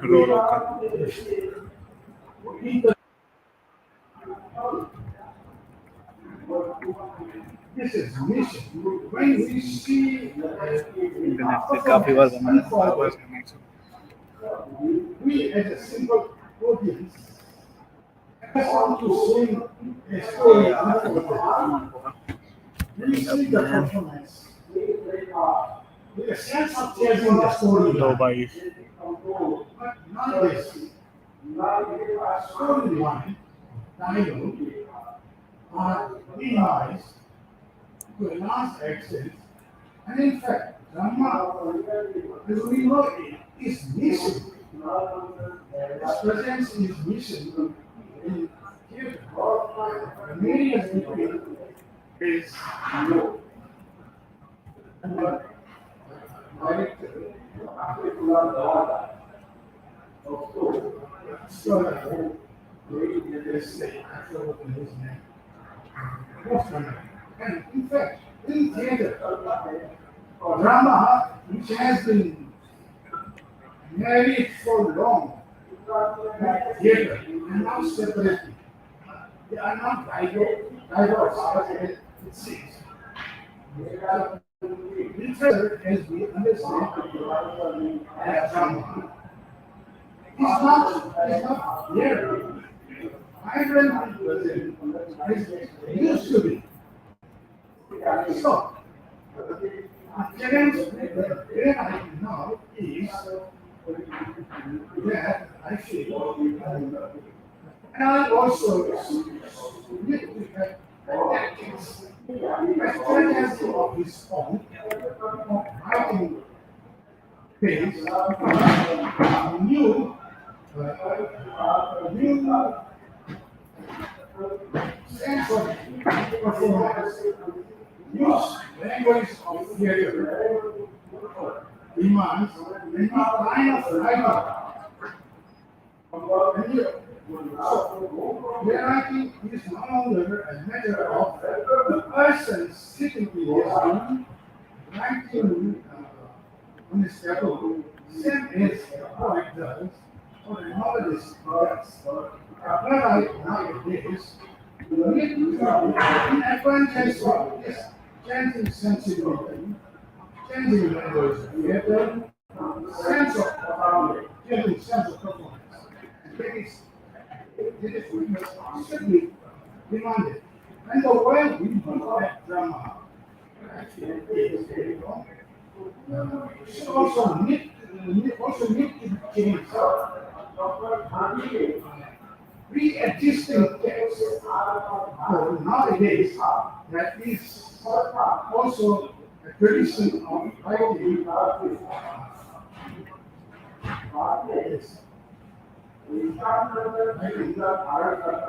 performance text. After the performance, right, we take the performance text as part of the character. Also, we throw it away as that is not literature worthy. There are questions we are now facing. And this is performance text as a literature will also be possible if we once look at implement it in the university, teaching poetry or novel, short story, should be different from teaching. The subtext is very important. It is only actualized, it is only to be seen, fulfilled, when it is translated into performance. Even performance. So, teaching drama demands a different kind of pedagogy. Different kind of pedagogy. Teachers and students as well, I feel, need need to get the enjoyment of getting their text concept. What is it? Yeah, undergraduate syllabus, also in postgraduate syllabus. Only that, I think, traditional playwriting will survive. But as of now, what I feel is some leadership is what the lecturer every day where text needs to survive. It's we need to replace it. We need to replace it. It's not just heavy text. It's not the writers alone, but it is everything of all the right, the director, the actor, next stage, right? So there must be some biodiversity. The other two are just collecting. Thank you.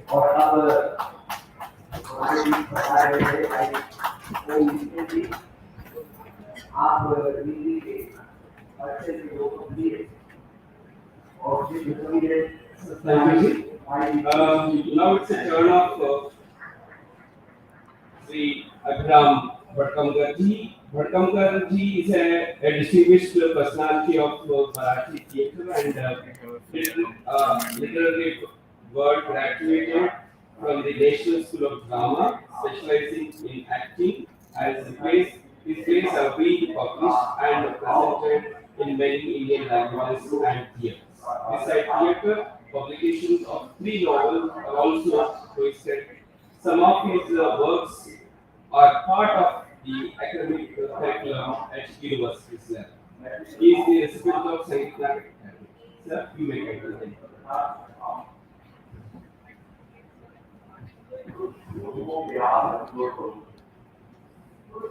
सबसे पहले साहित्य अकादमी का मैं बहुत धन्यवाद देता हूँ कि मुझे उन्होंने यहाँ आमंत्रित किया। मंच पर उपस्थित इस संगोष्ठी के अध्यक्ष श्री जयप्रकाश सिन्हा जी, आदरणीय मोहन अगस्त्य जी, मंच पर और सभागार में उपस्थित सारे मान्यवर। मैं मराठी थिएटर से आता हूँ और महाराष्ट्र में प्लेराइटिंग की एक बहुत बड़ी परंपरा है। अन्ना साहेब किर्लोस्कर, गोविंद बल्लाळ देवल, P.N. देशपांडे, वसंत कालेकर, जय तेंदुलकर, प्रभाकर लक्ष्मण मयेकर, महेश कुशवाहा, जयवंत दत्ती, कई सारे नाम आप जानते हैं। वहां से लेकर चैतन्य सर्वेश्वरी, जयेश मिस्त्री, जैसे आज की प्लेराइट। मेरे नाटक में एक किरदार कहता है, हाथ में 10-20 पत्थर ले लो, एक रास्ते पर खड़े हो जाओ और 10-12 पत्थर चारों दिशा में मारो। जिन 10 लोगों को इस पत्थर लगेंगे उसमें से एक प्लेराइट जरूर है। इतना बड़ा प्लेराइटिंग का काम महाराष्ट्र में होता रहता है। हर साल एक प्रतियोगिता होती है, स्टेट कंपटीशन, जिसमें लगभग 100 नए नाटक लिखे जाते हैं। तो ऐसी एक सशक्त परंपरा से मैं आता हूं।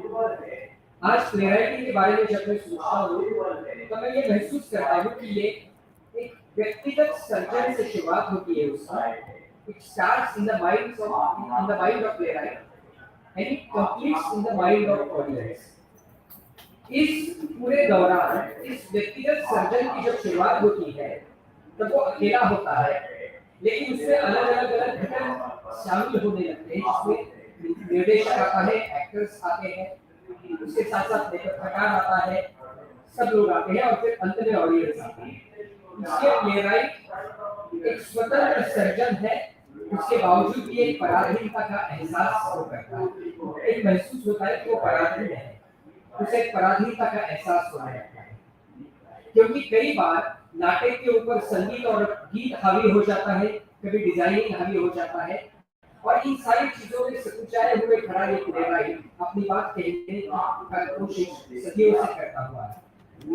आज प्लेराइट जिस स्थिति में लिख रहा है वो वक्त की रफ्तार जो है पिछले दौर के मुकाबले ये रफ्तार कहीं ज्यादा तेज हुई है ऐसा लगने लगता है।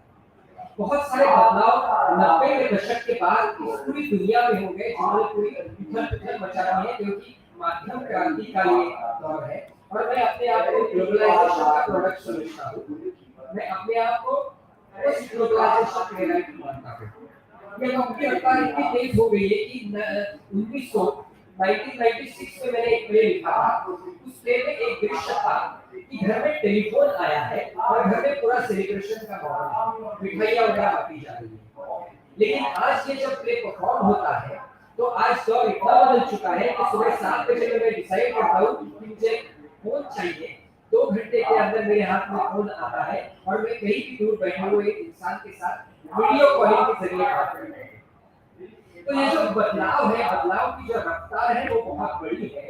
ना ये सिर्फ गैजेट्स को लेकर, डिटेलिंग को लेकर हुई है, बल्कि इस बदलाव ने एक और महत्वपूर्ण चीज ये है कि हमारा पूरा विश्व मानसिक और हर किस्म का विश्व मार्केट और मीडिया ड्रिवन हो चुका है और एक इंस्टेंट चीजों की बहुत मांग होती जा रही है।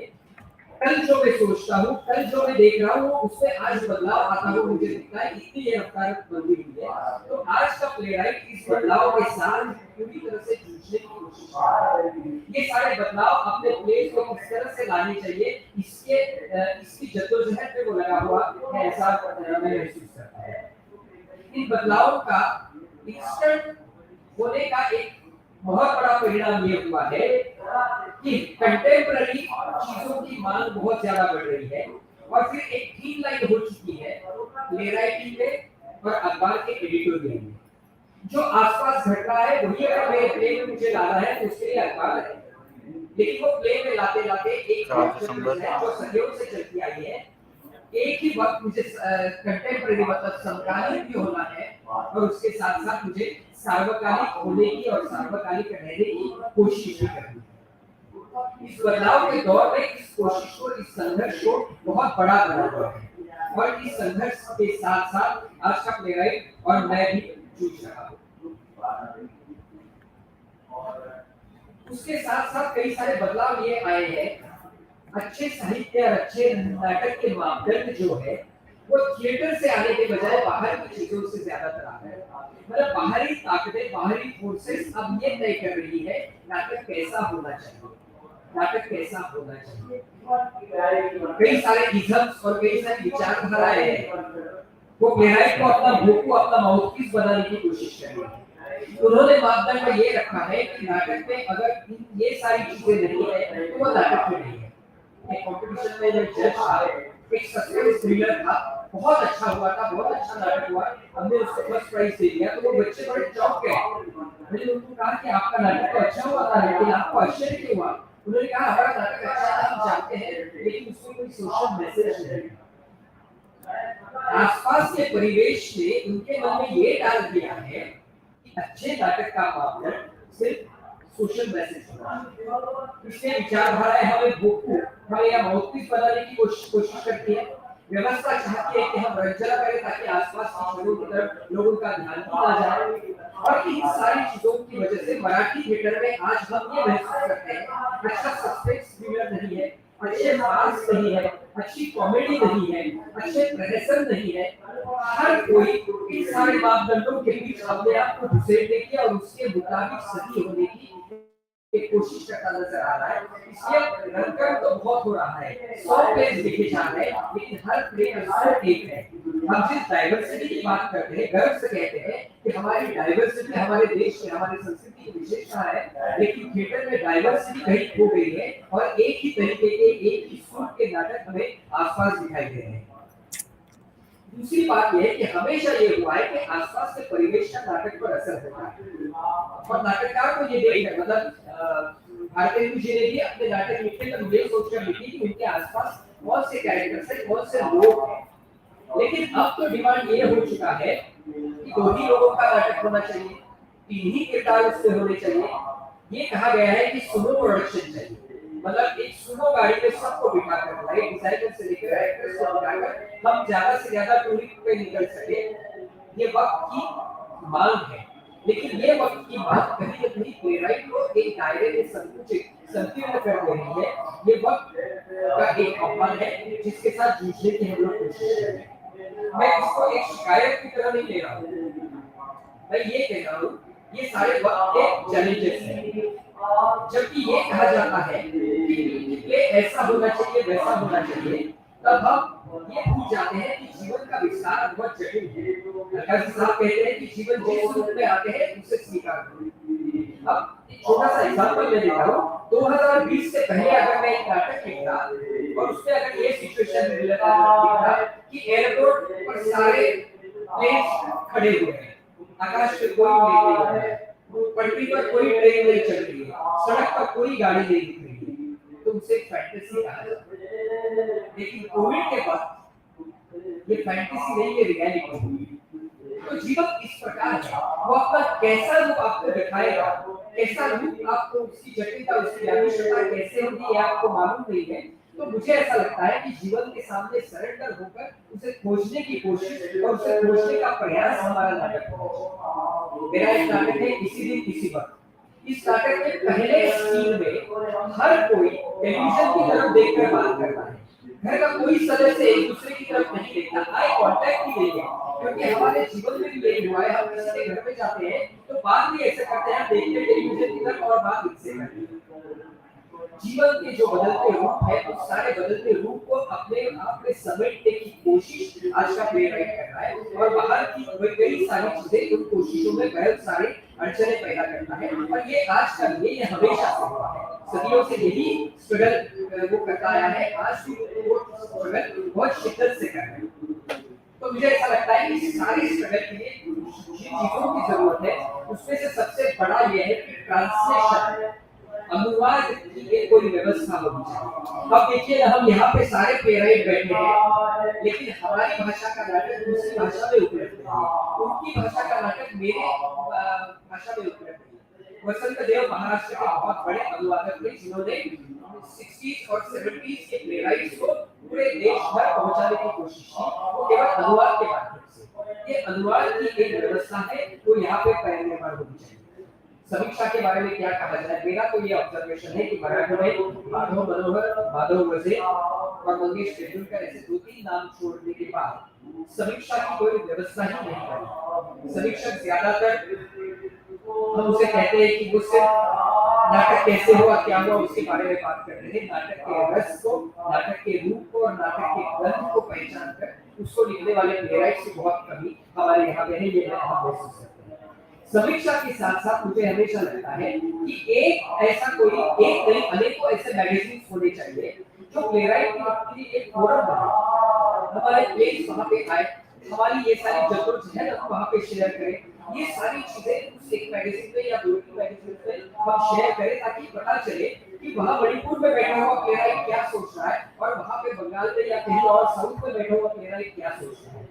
इस तरह का एक फोरम बनना चाहिए, वरना हमारी स्थिति एक आइलैंड पर बैठकर लिखने वाले अलग अलग आइलैंड्स की तरह हम लोग कोई कम्युनिकेशन नहीं है, जबकि कम्युनिकेशन का माध्यम इस विश्व का या इस दौर का सबसे बड़ा पावरफुल माध्यम है।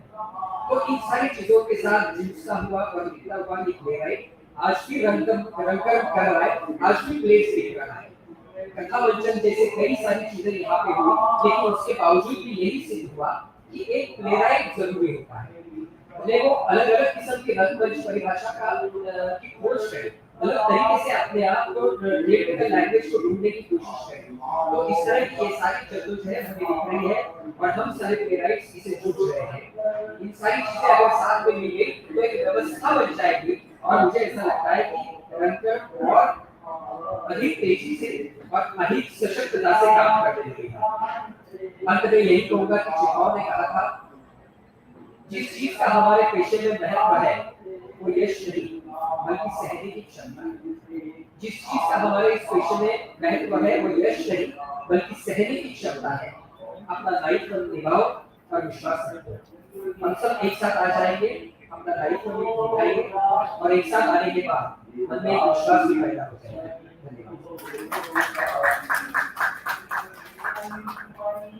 Thank you Adhyan ji. Now मैं अध्यक्ष महोदय से अनुरोध करना चाहता हूँ कि आपका अध्यक्षीय भाषण से इस सत्र को प्रभावित करें। महोदय।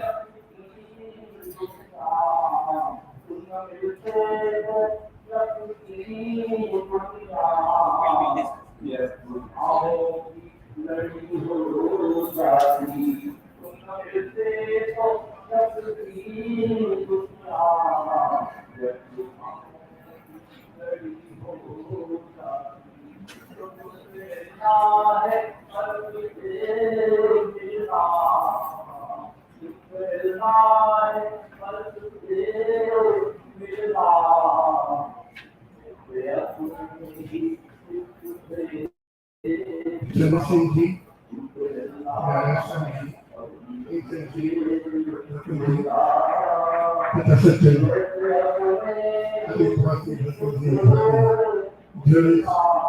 भाषा में अपना पक्ष रखें।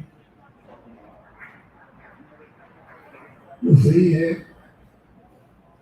कि आप सर्दी से चाहते हैं अपनी तरह की मैं समझता हूँ निर्देशक से अलग आवश्यकता की सकता है। हमें निर्देशक की आवश्यकता के अनुसार नाटककार को नाटक नहीं लिखना चाहिए। नाटक की आवश्यकता हो सकता है लेकिन निर्देशक इसे स्वीकार करें अच्छी बात, नहीं स्वीकार करें बहुत पहले जब बच्चा था तो मैं नाटक भी करता था और एक्टिंग भी करता था, डायरेक्शन भी करता था। तो मेरे बड़े भाई ने कहा था कि तुम नाटक भी कर लेते हो, लिख भी लेते हो और चुनाव में जब 24-25 साल का था सभी नाटक की अच्छी बातें नाटक समारोह किया था। उसमें अपना नाटक लेकर के आया था। तब हमारे भाई ने कहा था देखो निर्देशक की और एक्टर की चौदह 2 घंटे रहते हैं, नाटककार वर्षों चाहे शेक्सपियर हो चाहे कालिदास हो, तो हमें नाटककार को अपनी स्वतः की रूप से अपनी इच्छा में नाटक करना चाहिए। निर्देशक की मांग के अनुसार नाटक नहीं। देखिए नाटक भी होता है। पहला जब उसका नाटककार का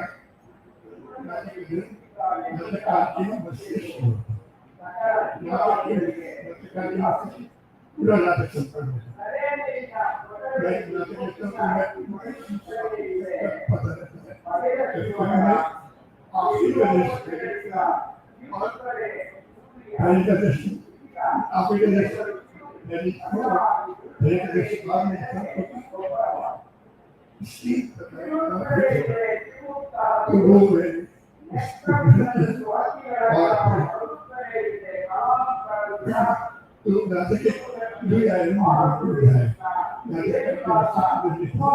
और दूसरा जो उसको निर्देशक देना है। तो इसलिए अब प्रश्न है कि शेष नाटक कौन सा है?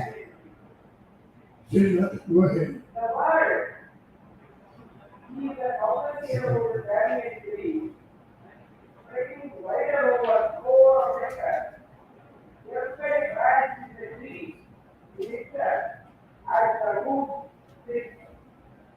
नाटक एक दुनिया आदमी बताना, नाटक साहित्य में है और कला भी है। लिखित रूप में वो साहित्य है और जब नेतृत्व हो रहा है तो लोग कला का शिक्षा एक नाटक लिखा था अदरक की पंजिल बहुत आखिरी तक बहुत अच्छा था और उसमें नाटक की वीडियो थी। कुछ ऐसे नाटक होते हैं जो साहित्य में अपॉर्चुनिटी जैसे होते हैं जो very much possible होते हैं और साहित्य में नहीं। तो कौन सा नाटक अच्छा है? विशेष साहित्य हो और साथ ही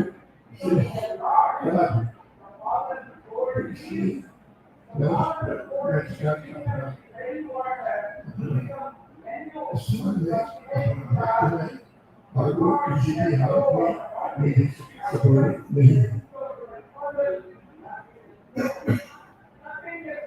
नाटक बहुत जरूरी होता है। एक बार नाटक का नाटक को जन्म देता है और निर्देशक जो है उसको दूसरा जन्म देता है। इसलिए उसकी दो जन्म है। अलग अलग नाटक का अलग अलग निर्देशक अलग अलग इसलिए नाटक कनेक्ट भी आया नहीं है और वो करनी है।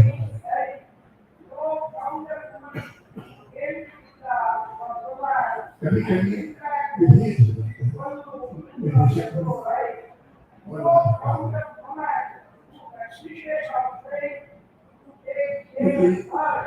तो कोई इसका देखिए नाटक निर्देशक में दुष्ट करता है थोड़ा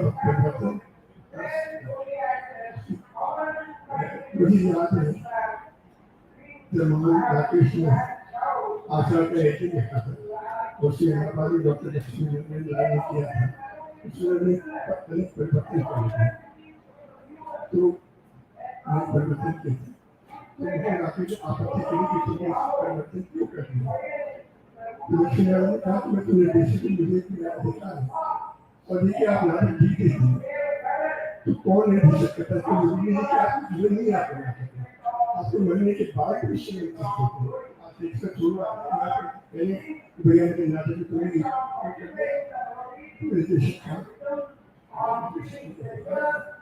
अपनी ऐसे संशोधन करने उसको अलग प्रकार से प्रस्तुत है उसके लिए इंटरप्रिटेशन करें दोनों बातों का निर्देशक का अपना स्थान अपना और लास्ट कोशिश करेगा नाटक का करेगा मुझे बहुत खुशी है मेरा तो मन से मेरा एक नाटक बना में कभी दुबारा बात की कन्नड़ के में ये नाटक करने वाले इसमें रिंग मराठी में नाटक से लगेज बन गई है दूसरा होते हैं बड़े तो इस प्रकार से एक भारतीय राज्य का ये संस्था होती है कुछ अलग अलग प्रदेशों में अलग अलग भाषाओं में लिखे गए नाटकों को एक दूसरे पर बात कर सकें ताकि भारतीय नाटक एक समूह आता है सोसाइटी में ध्यान बहुत धन्यवाद। बहुत बहुत धन्यवाद महोदय। इन शब्दों के साथ इस पहला सत्र खत्म हो गया। हम लोग दूसरा सत्र में सीधा चलेंगे। इस सत्र के अध्यक्ष रहेंगे टीएम अब्राहम जी, प्रख्यात मलयालम नाटककार है। टीएम अब्राहम जी से मैं अनुरोध करना चाहता हूँ कि आप मंच पर आइए और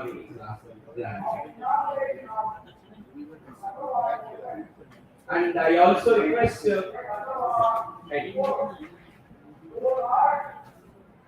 and in this session we have two more papers from दीवार सिंह बजन जी। प्लीज आपसे अनुरोध है कि आप मंच पर आइए। और हमारे बीच में उपस्थित है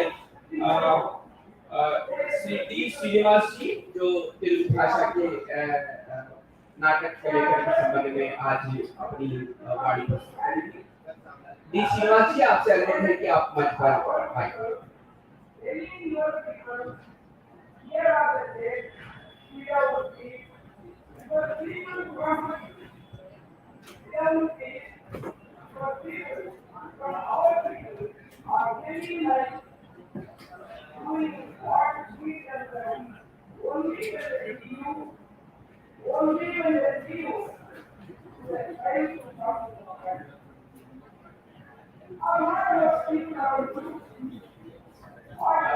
have in our list and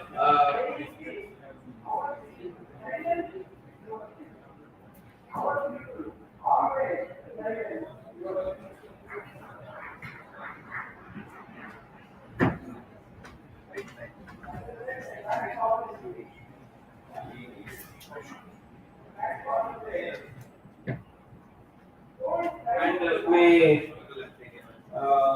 आप सभी का करतार ध्वनि से अनुरोध करना चाहता हूँ परमादरणीय मोहन आगाशी जी से कि वे इधर मंच पर उपस्थित विद्वान को सम्मान करें साहित्य अकादमी की ओर से।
Thank you so much, sir.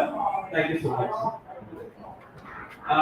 Now, it's my honor and privilege to introduce T.M. Abrahamji to the next gathering. T.M. Abrahamji is a well-known Malayalam playwright and a theatre director. He has published more than 25 plays in Malayalam and 10 plays in translations from European languages.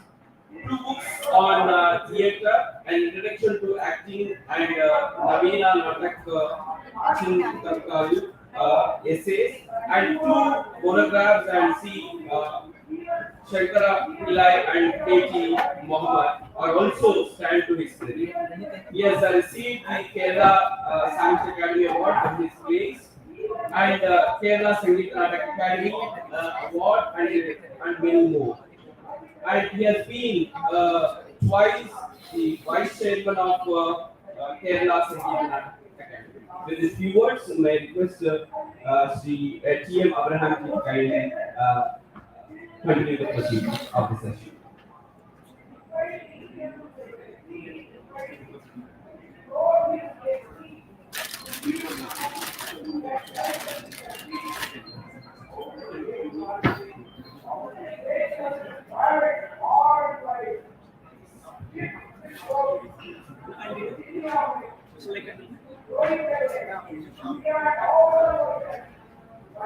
So, with the permission of the chair, I request Sri Divan Singh Bajeli ji, who is a renowned theatre and film critic and writer, hails from Almora, Uttarakhand. He has authored 3 books and many other, and he is a recipient of Sangeet Natak Academy Award and many more. With these few words, may I request you to kindly present your views.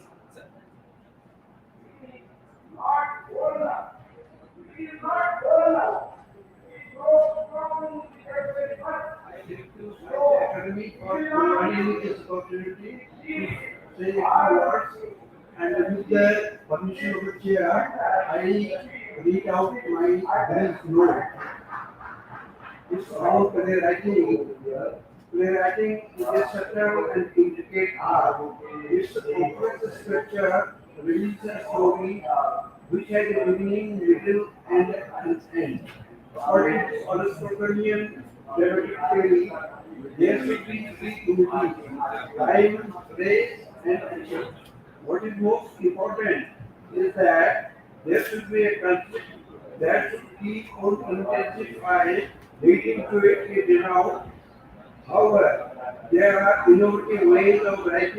play, but in essence, the play should grip the attention of the audience as it unfolds and integrates its content through its character.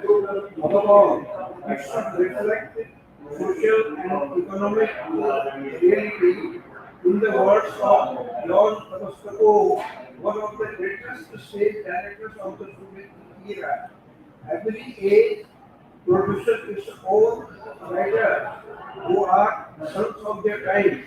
If they have talent, their work will be different in both form and content from written in earlier times. The new cannot be treated by imitating the old. We can learn a lot from the classics, but they have not taught us imitation. The basic thing of a play is that it requires a significant only when it is staged under a character performed by actors and watched by the audience. Thus, it becomes a source of aesthetic delight to the community, enhancing their social consciousness. A cursory glance at the contemporary daily theatre landscape unfolds multiple factors about playwriting and their production and the relationship between director and playwright. Often, leading directors complain about the lack of stage-worthy plays, and on the other hand, playwrights have grudges against directors who ignoring their plays and preferring already successful drama. Some playwrights consider their plays sacrosanct, and yet directors do not hesitate to bring about changes to the script. There are directors who seek to evolve their plays through the process of theatre workshops and rehearsals, underlining the role of a playwright who painstakingly to build a play methodically in a condensed and structured form. Such plays have received little success, though critical art belongs to the community. The work of a playwright is solo. It demands great concentration, the experience of life and story.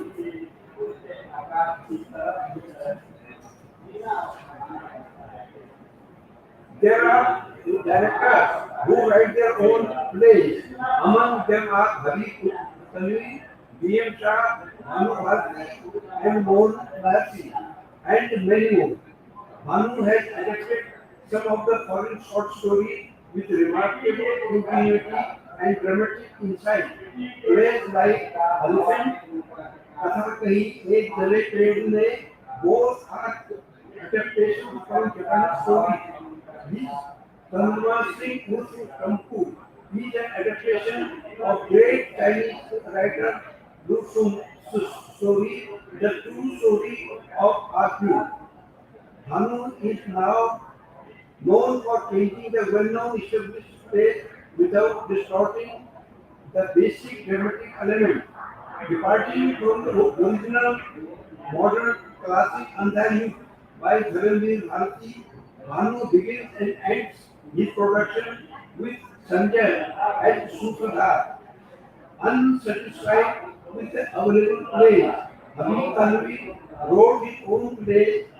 He has debunked the prevailing norms of his time and continued his search for the very theatre for the people of his country.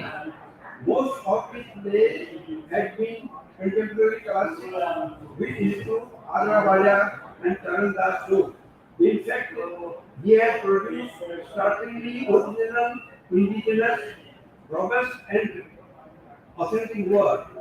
Former director of National School of Drama, B.M. Shah, has written about half a dozen plays that reveal outstanding criticality and satirical comment on contemporary social antagonism. His play Vishampu and his adaptation and direction of Krishna Sopati's novel Mitro Marjani are considered masterpieces in the history of contemporary Indian theatre. National School of Drama has published an anthology of the plays of these Indian directors. It is a fact that in Hindi, a number of original plays are being written. Recently, this writer was one of the jury members to select four plays out of 68 original script received by Sahitya Kala Parishad. The four selected plays were staged under the direction of experienced directors of the capital. These productions were received by the audience with enthusiasm. In fact, whenever a director stages a script, he should collaborate with the playwright if he feels the need to change the script. On his part, the playwright should write his script with clearness, effectiveness, and charm. He should be a regular theatre goer and, if possible, be part of the production. In recent times, we have seen D.P. Sinha's plays being staged at regular intervals. What makes his plays the favorite of the directors? Sinha is not only a playwright with deep knowledge of history, but he is himself an actor and director. One of his plays, Katha Ek Ansati, is the most popular.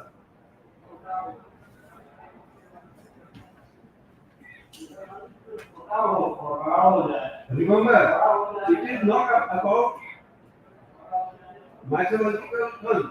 It is about a pun and his troubled trajectory and terrible transformation from a sensitive boy into a silent dictator. It is this contemporary element that is the core of the play that captivates the audience. Sinha, Bharti, Hari, Tanvir and Mohan Mahasi know the grammar of the theatrical art that enables them to become successful playwrights.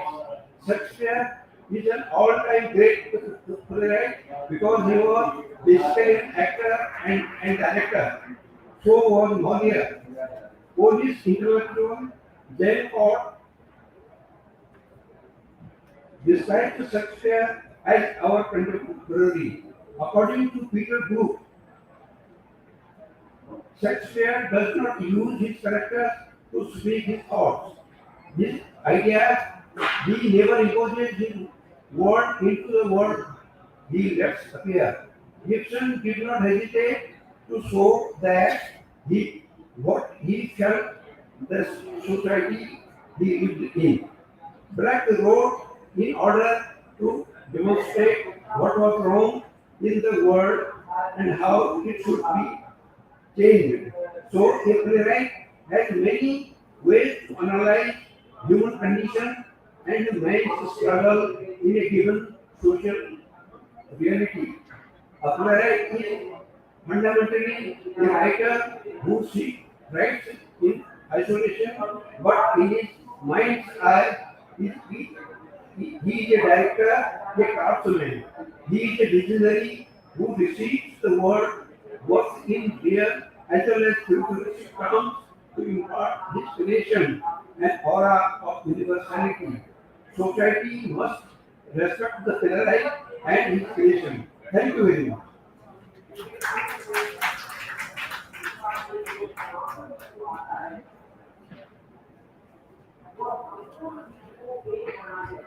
Thank you so much, sir. Now it's a turn of Sri D. Srinivas Ji, representing Telugu. He's a well-known poet, playwright, scenographer, and director.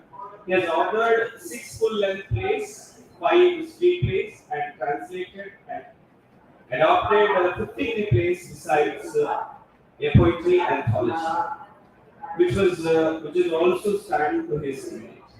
He has conducted many theatre and literary workshops and trained nearly around 3,500 youth. Srinivas has performed all over India and important national international festivals as an actor, director, designer, and writer. He has also received many regional and national awards. With these keywords, may I request you to kindly present your pick.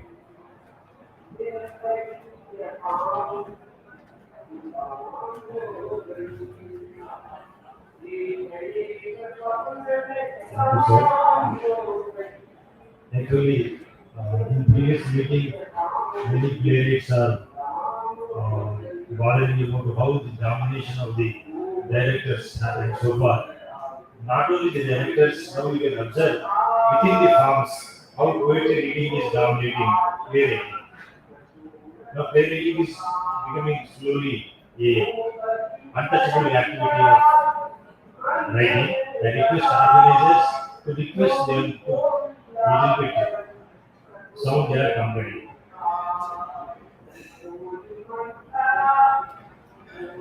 I'm glad here we have our Telugu very famous poet Prasen. Our friend Prasen is there and Nandini Siddharthi. There are two Indian poets also here. Actually, I thought there will be a good time for me to talk, but already it's late and everybody is feeling hungry. So I speak precisely. Vishaka Datta, in his internationally acclaimed Sanskrit play, Mudra Rakshasa says, Karyopakshepa Vadau Tanmapi Rachanayam, Sasya Vistharamichan, Vijanam Garbithanam, Valamati Gahanam, Buddha Madhyayam Cha, Kurvan Udyavimarsham, Prasuti Mabipunas Samharam Kayajakam. The precise meaning is to get success in his burdened responsibility of protecting his kingdom. A prime minister experiences lot of sufferings, and to write a good play, a playwright also experiences the same sufferings. The roots of drama in Indian subcontinent can be traced back to the Rig Veda, which contains a number of hymns in the form of dialogues or even scenes that make use of other literary forms such as animal fables. However, Indian drama begins its classical stage in the third to 4th century BCE with the composition of the Natya Shastra by Bharata Muni during that period. Indian classical drama is regarded as the highest achievement of Sanskrit literature by many scholars. Parallel to Sanskrit polydrama, or even before its emerged in India, there are Adivasi and rural dramas are existing with their own structure of the play performing in forests and villages. Most of the plays were forwarded orally from generation to generation, and written texts are not available. In Telangana, we can find some drama texts of very popular Dalit folk theatre Sindhu Yakshaganam. There are many folk traditional and Adivasi dramas continuously performing in India, namely Ata, Yakshaganam, Sindhu Bhagavatam, Uggu Katha, Mandichula Katha, Jatra, Nautanki, etc. The modern playwriting in India shaped equally by European influences and indigenous circumstances. Urban modern theatre first appeared in colonial India, Indian cities of Calcutta, Bombay in the mid-19th century, and has developed since independence into a complex, multilingual, national and post-colonial formation. In the opinion of Prasanna, the well-known theatre director, playwright, and social activist of Karnataka, quote, modern theatre in India emerged with two philosophical backgrounds. One is indigenous Indian modern theatre of Abid Tanvir, and second is Western influenced Indian modern theatre of Ibrahim Alkazi. Modern playwriting in India reached its highest peaks with the greatest playwrights like Girish Karnad, Mohan Ragesh, Vijay Tendulkar, Bharat Sarkar, Bhishma Sahani, Abir Tanvir, Chandrasekhar Kambal, so on. Dalit playwrights in India, parallel to mainstream modern playwrights, severely casting untouchability as well as other forms of discrimination based on caste, race, varna, or clan. They opposed religious, social, cultural, economic, and psychological exploitation to build egalitarian society. In the history of 2000 years of Indian theatre, Telugu playwriting occupies only 170 years. Some scholars say in 15th century, the first play was written in Telugu language called Kridabhiramam by Srinath Kavi. It is a transcreation of Sanskrit Rupaka Premadhiramam. And the first production was Manjari Madhukariyam by Koran Ramachandra Shastri in 1860.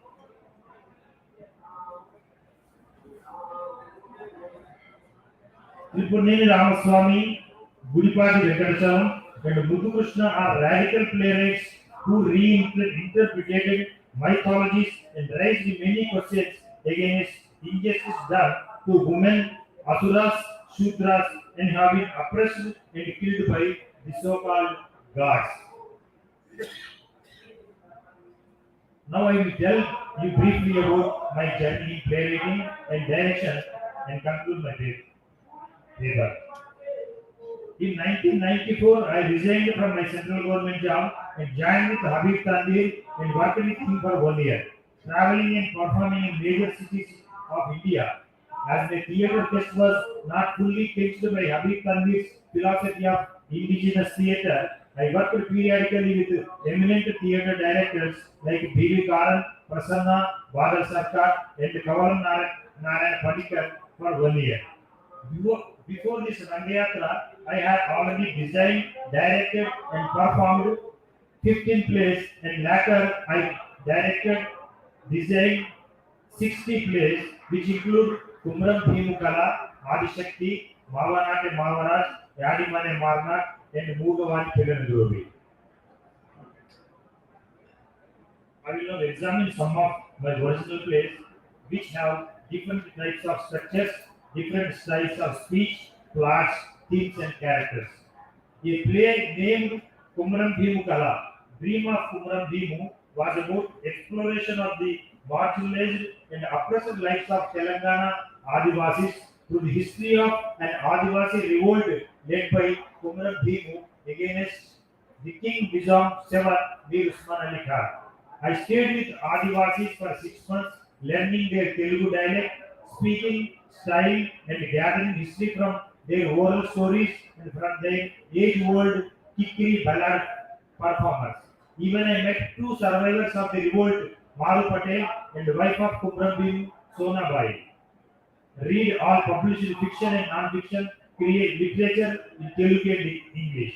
I also read in government archives a report of Hemandor, an anthology and ethnologist called from England by the King Nizam, who studied, researched the revolt and entire lives of Adivasis.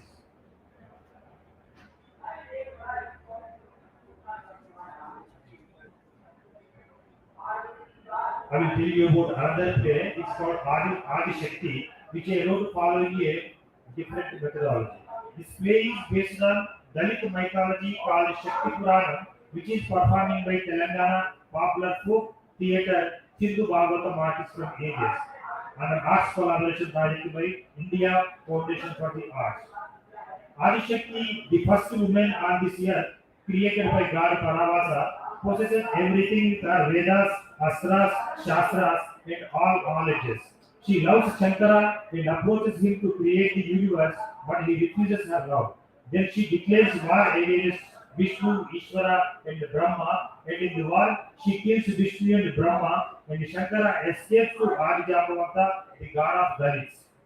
All 4 cope up and kill Adishakti and exploit everything she has. This is a traditional story performing 8 days continuously by Chindu artists. I rewrote the play for 2 hours, focusing with more feministic ideology, torn off the male chauvinism of world.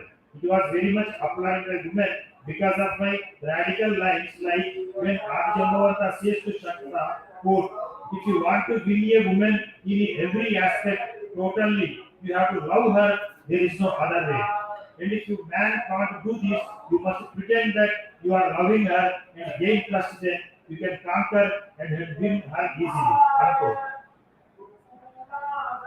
Another play, Murvani Pillanguruvi, was based on a novel. It is a spiritual relation between a farmer and his land. In conclusion, I do believe that writing poetry and play both are an infinitive test for truth, for which you have to do many battles. The truth of oppressed, the truth of marginalized, humiliated, and the victims of injustice. It is sometimes the truth of whole community, and sometimes it belongs to an individual. For me, poetry or playwriting and producing plays are not only a literary, cultural, and artistic activity, but also a social and political activity. I thank Srinivasa Rao Garu, Secretary Sahitya Academy, for inviting me for the seminar, and thank you to you all also. Thank you.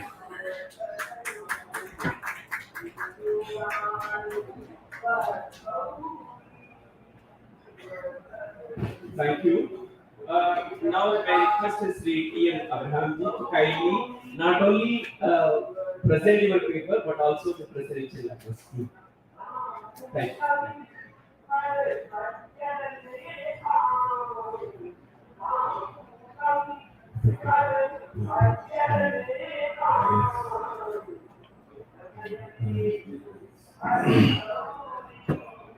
I may write and playwright in Malayalam. For the last 40 years, Kerala Sangeeta Nadaka Academy is conducting an international theatre festival every year.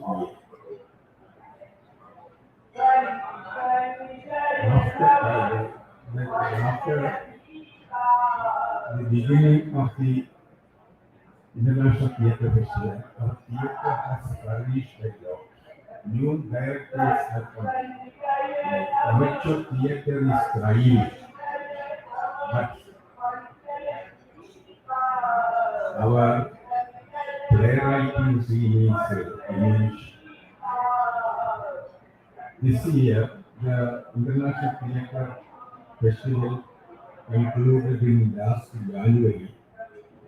Out of the 52 plays, 4 plays were selected in Malayalam. Out of the 4, 2 were adaptations of Malayalam short story. One was an adaptation of Bergman's film Rice and Whispers.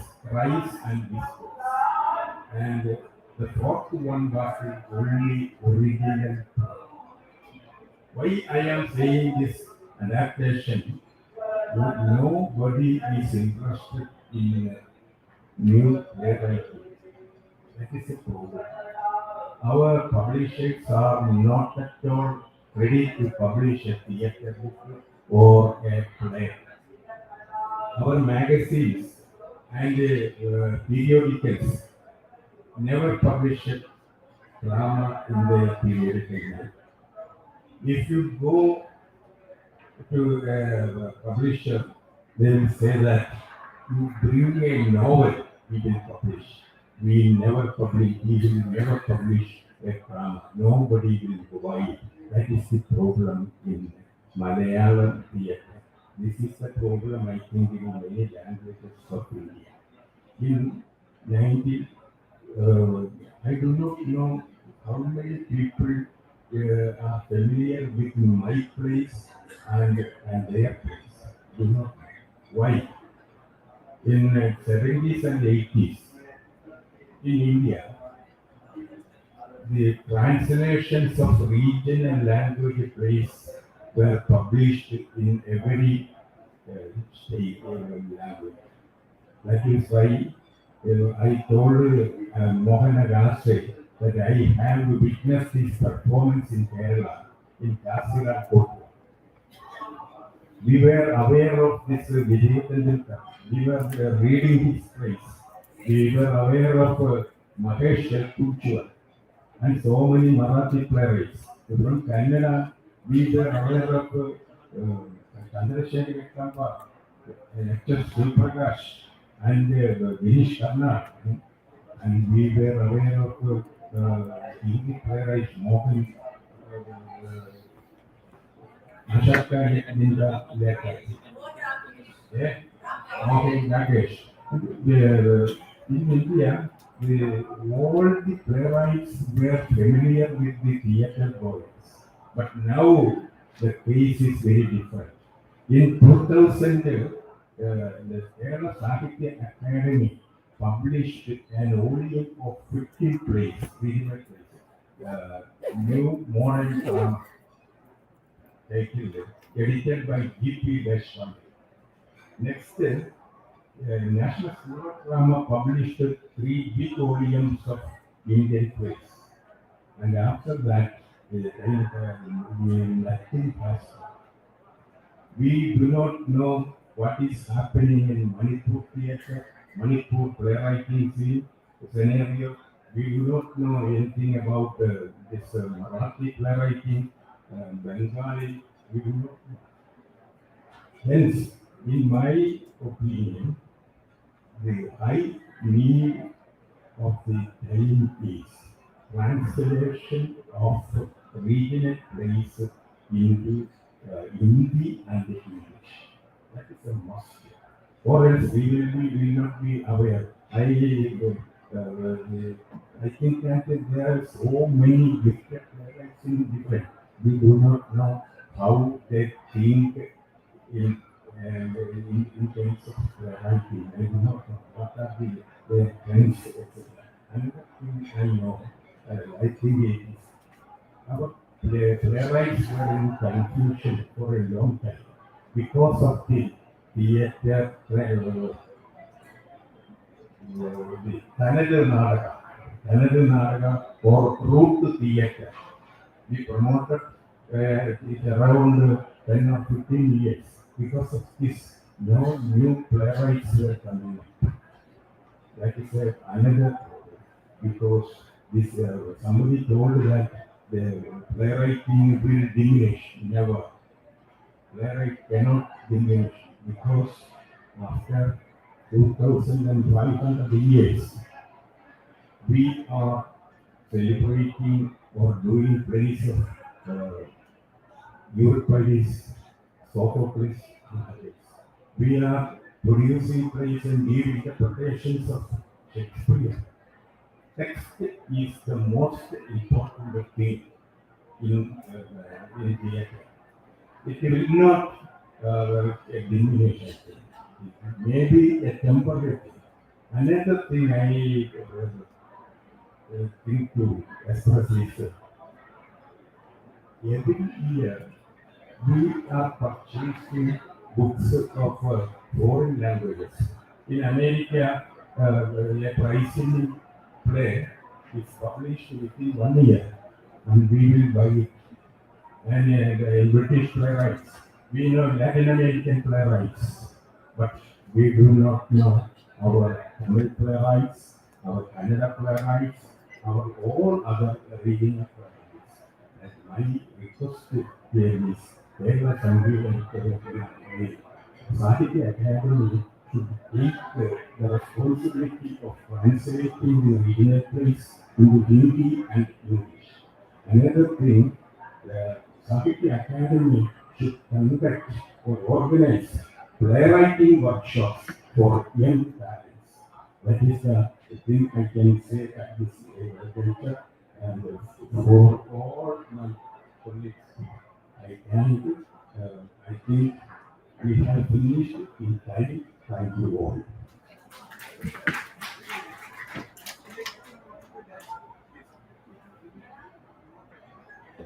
So, thank you so much, T.M. Abrahamji, for concluding the session with your both presidential address as well as your paper.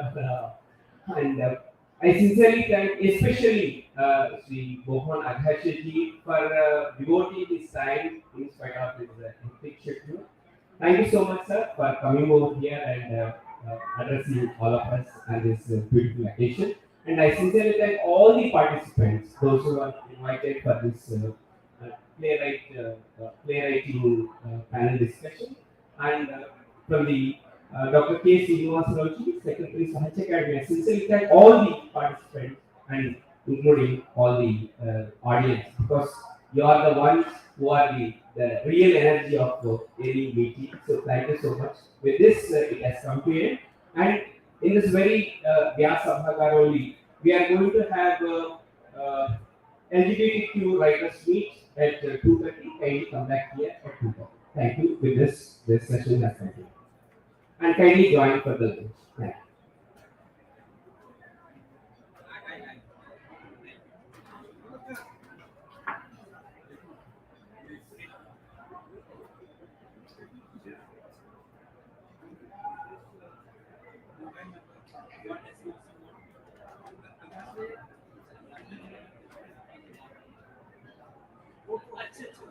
Right.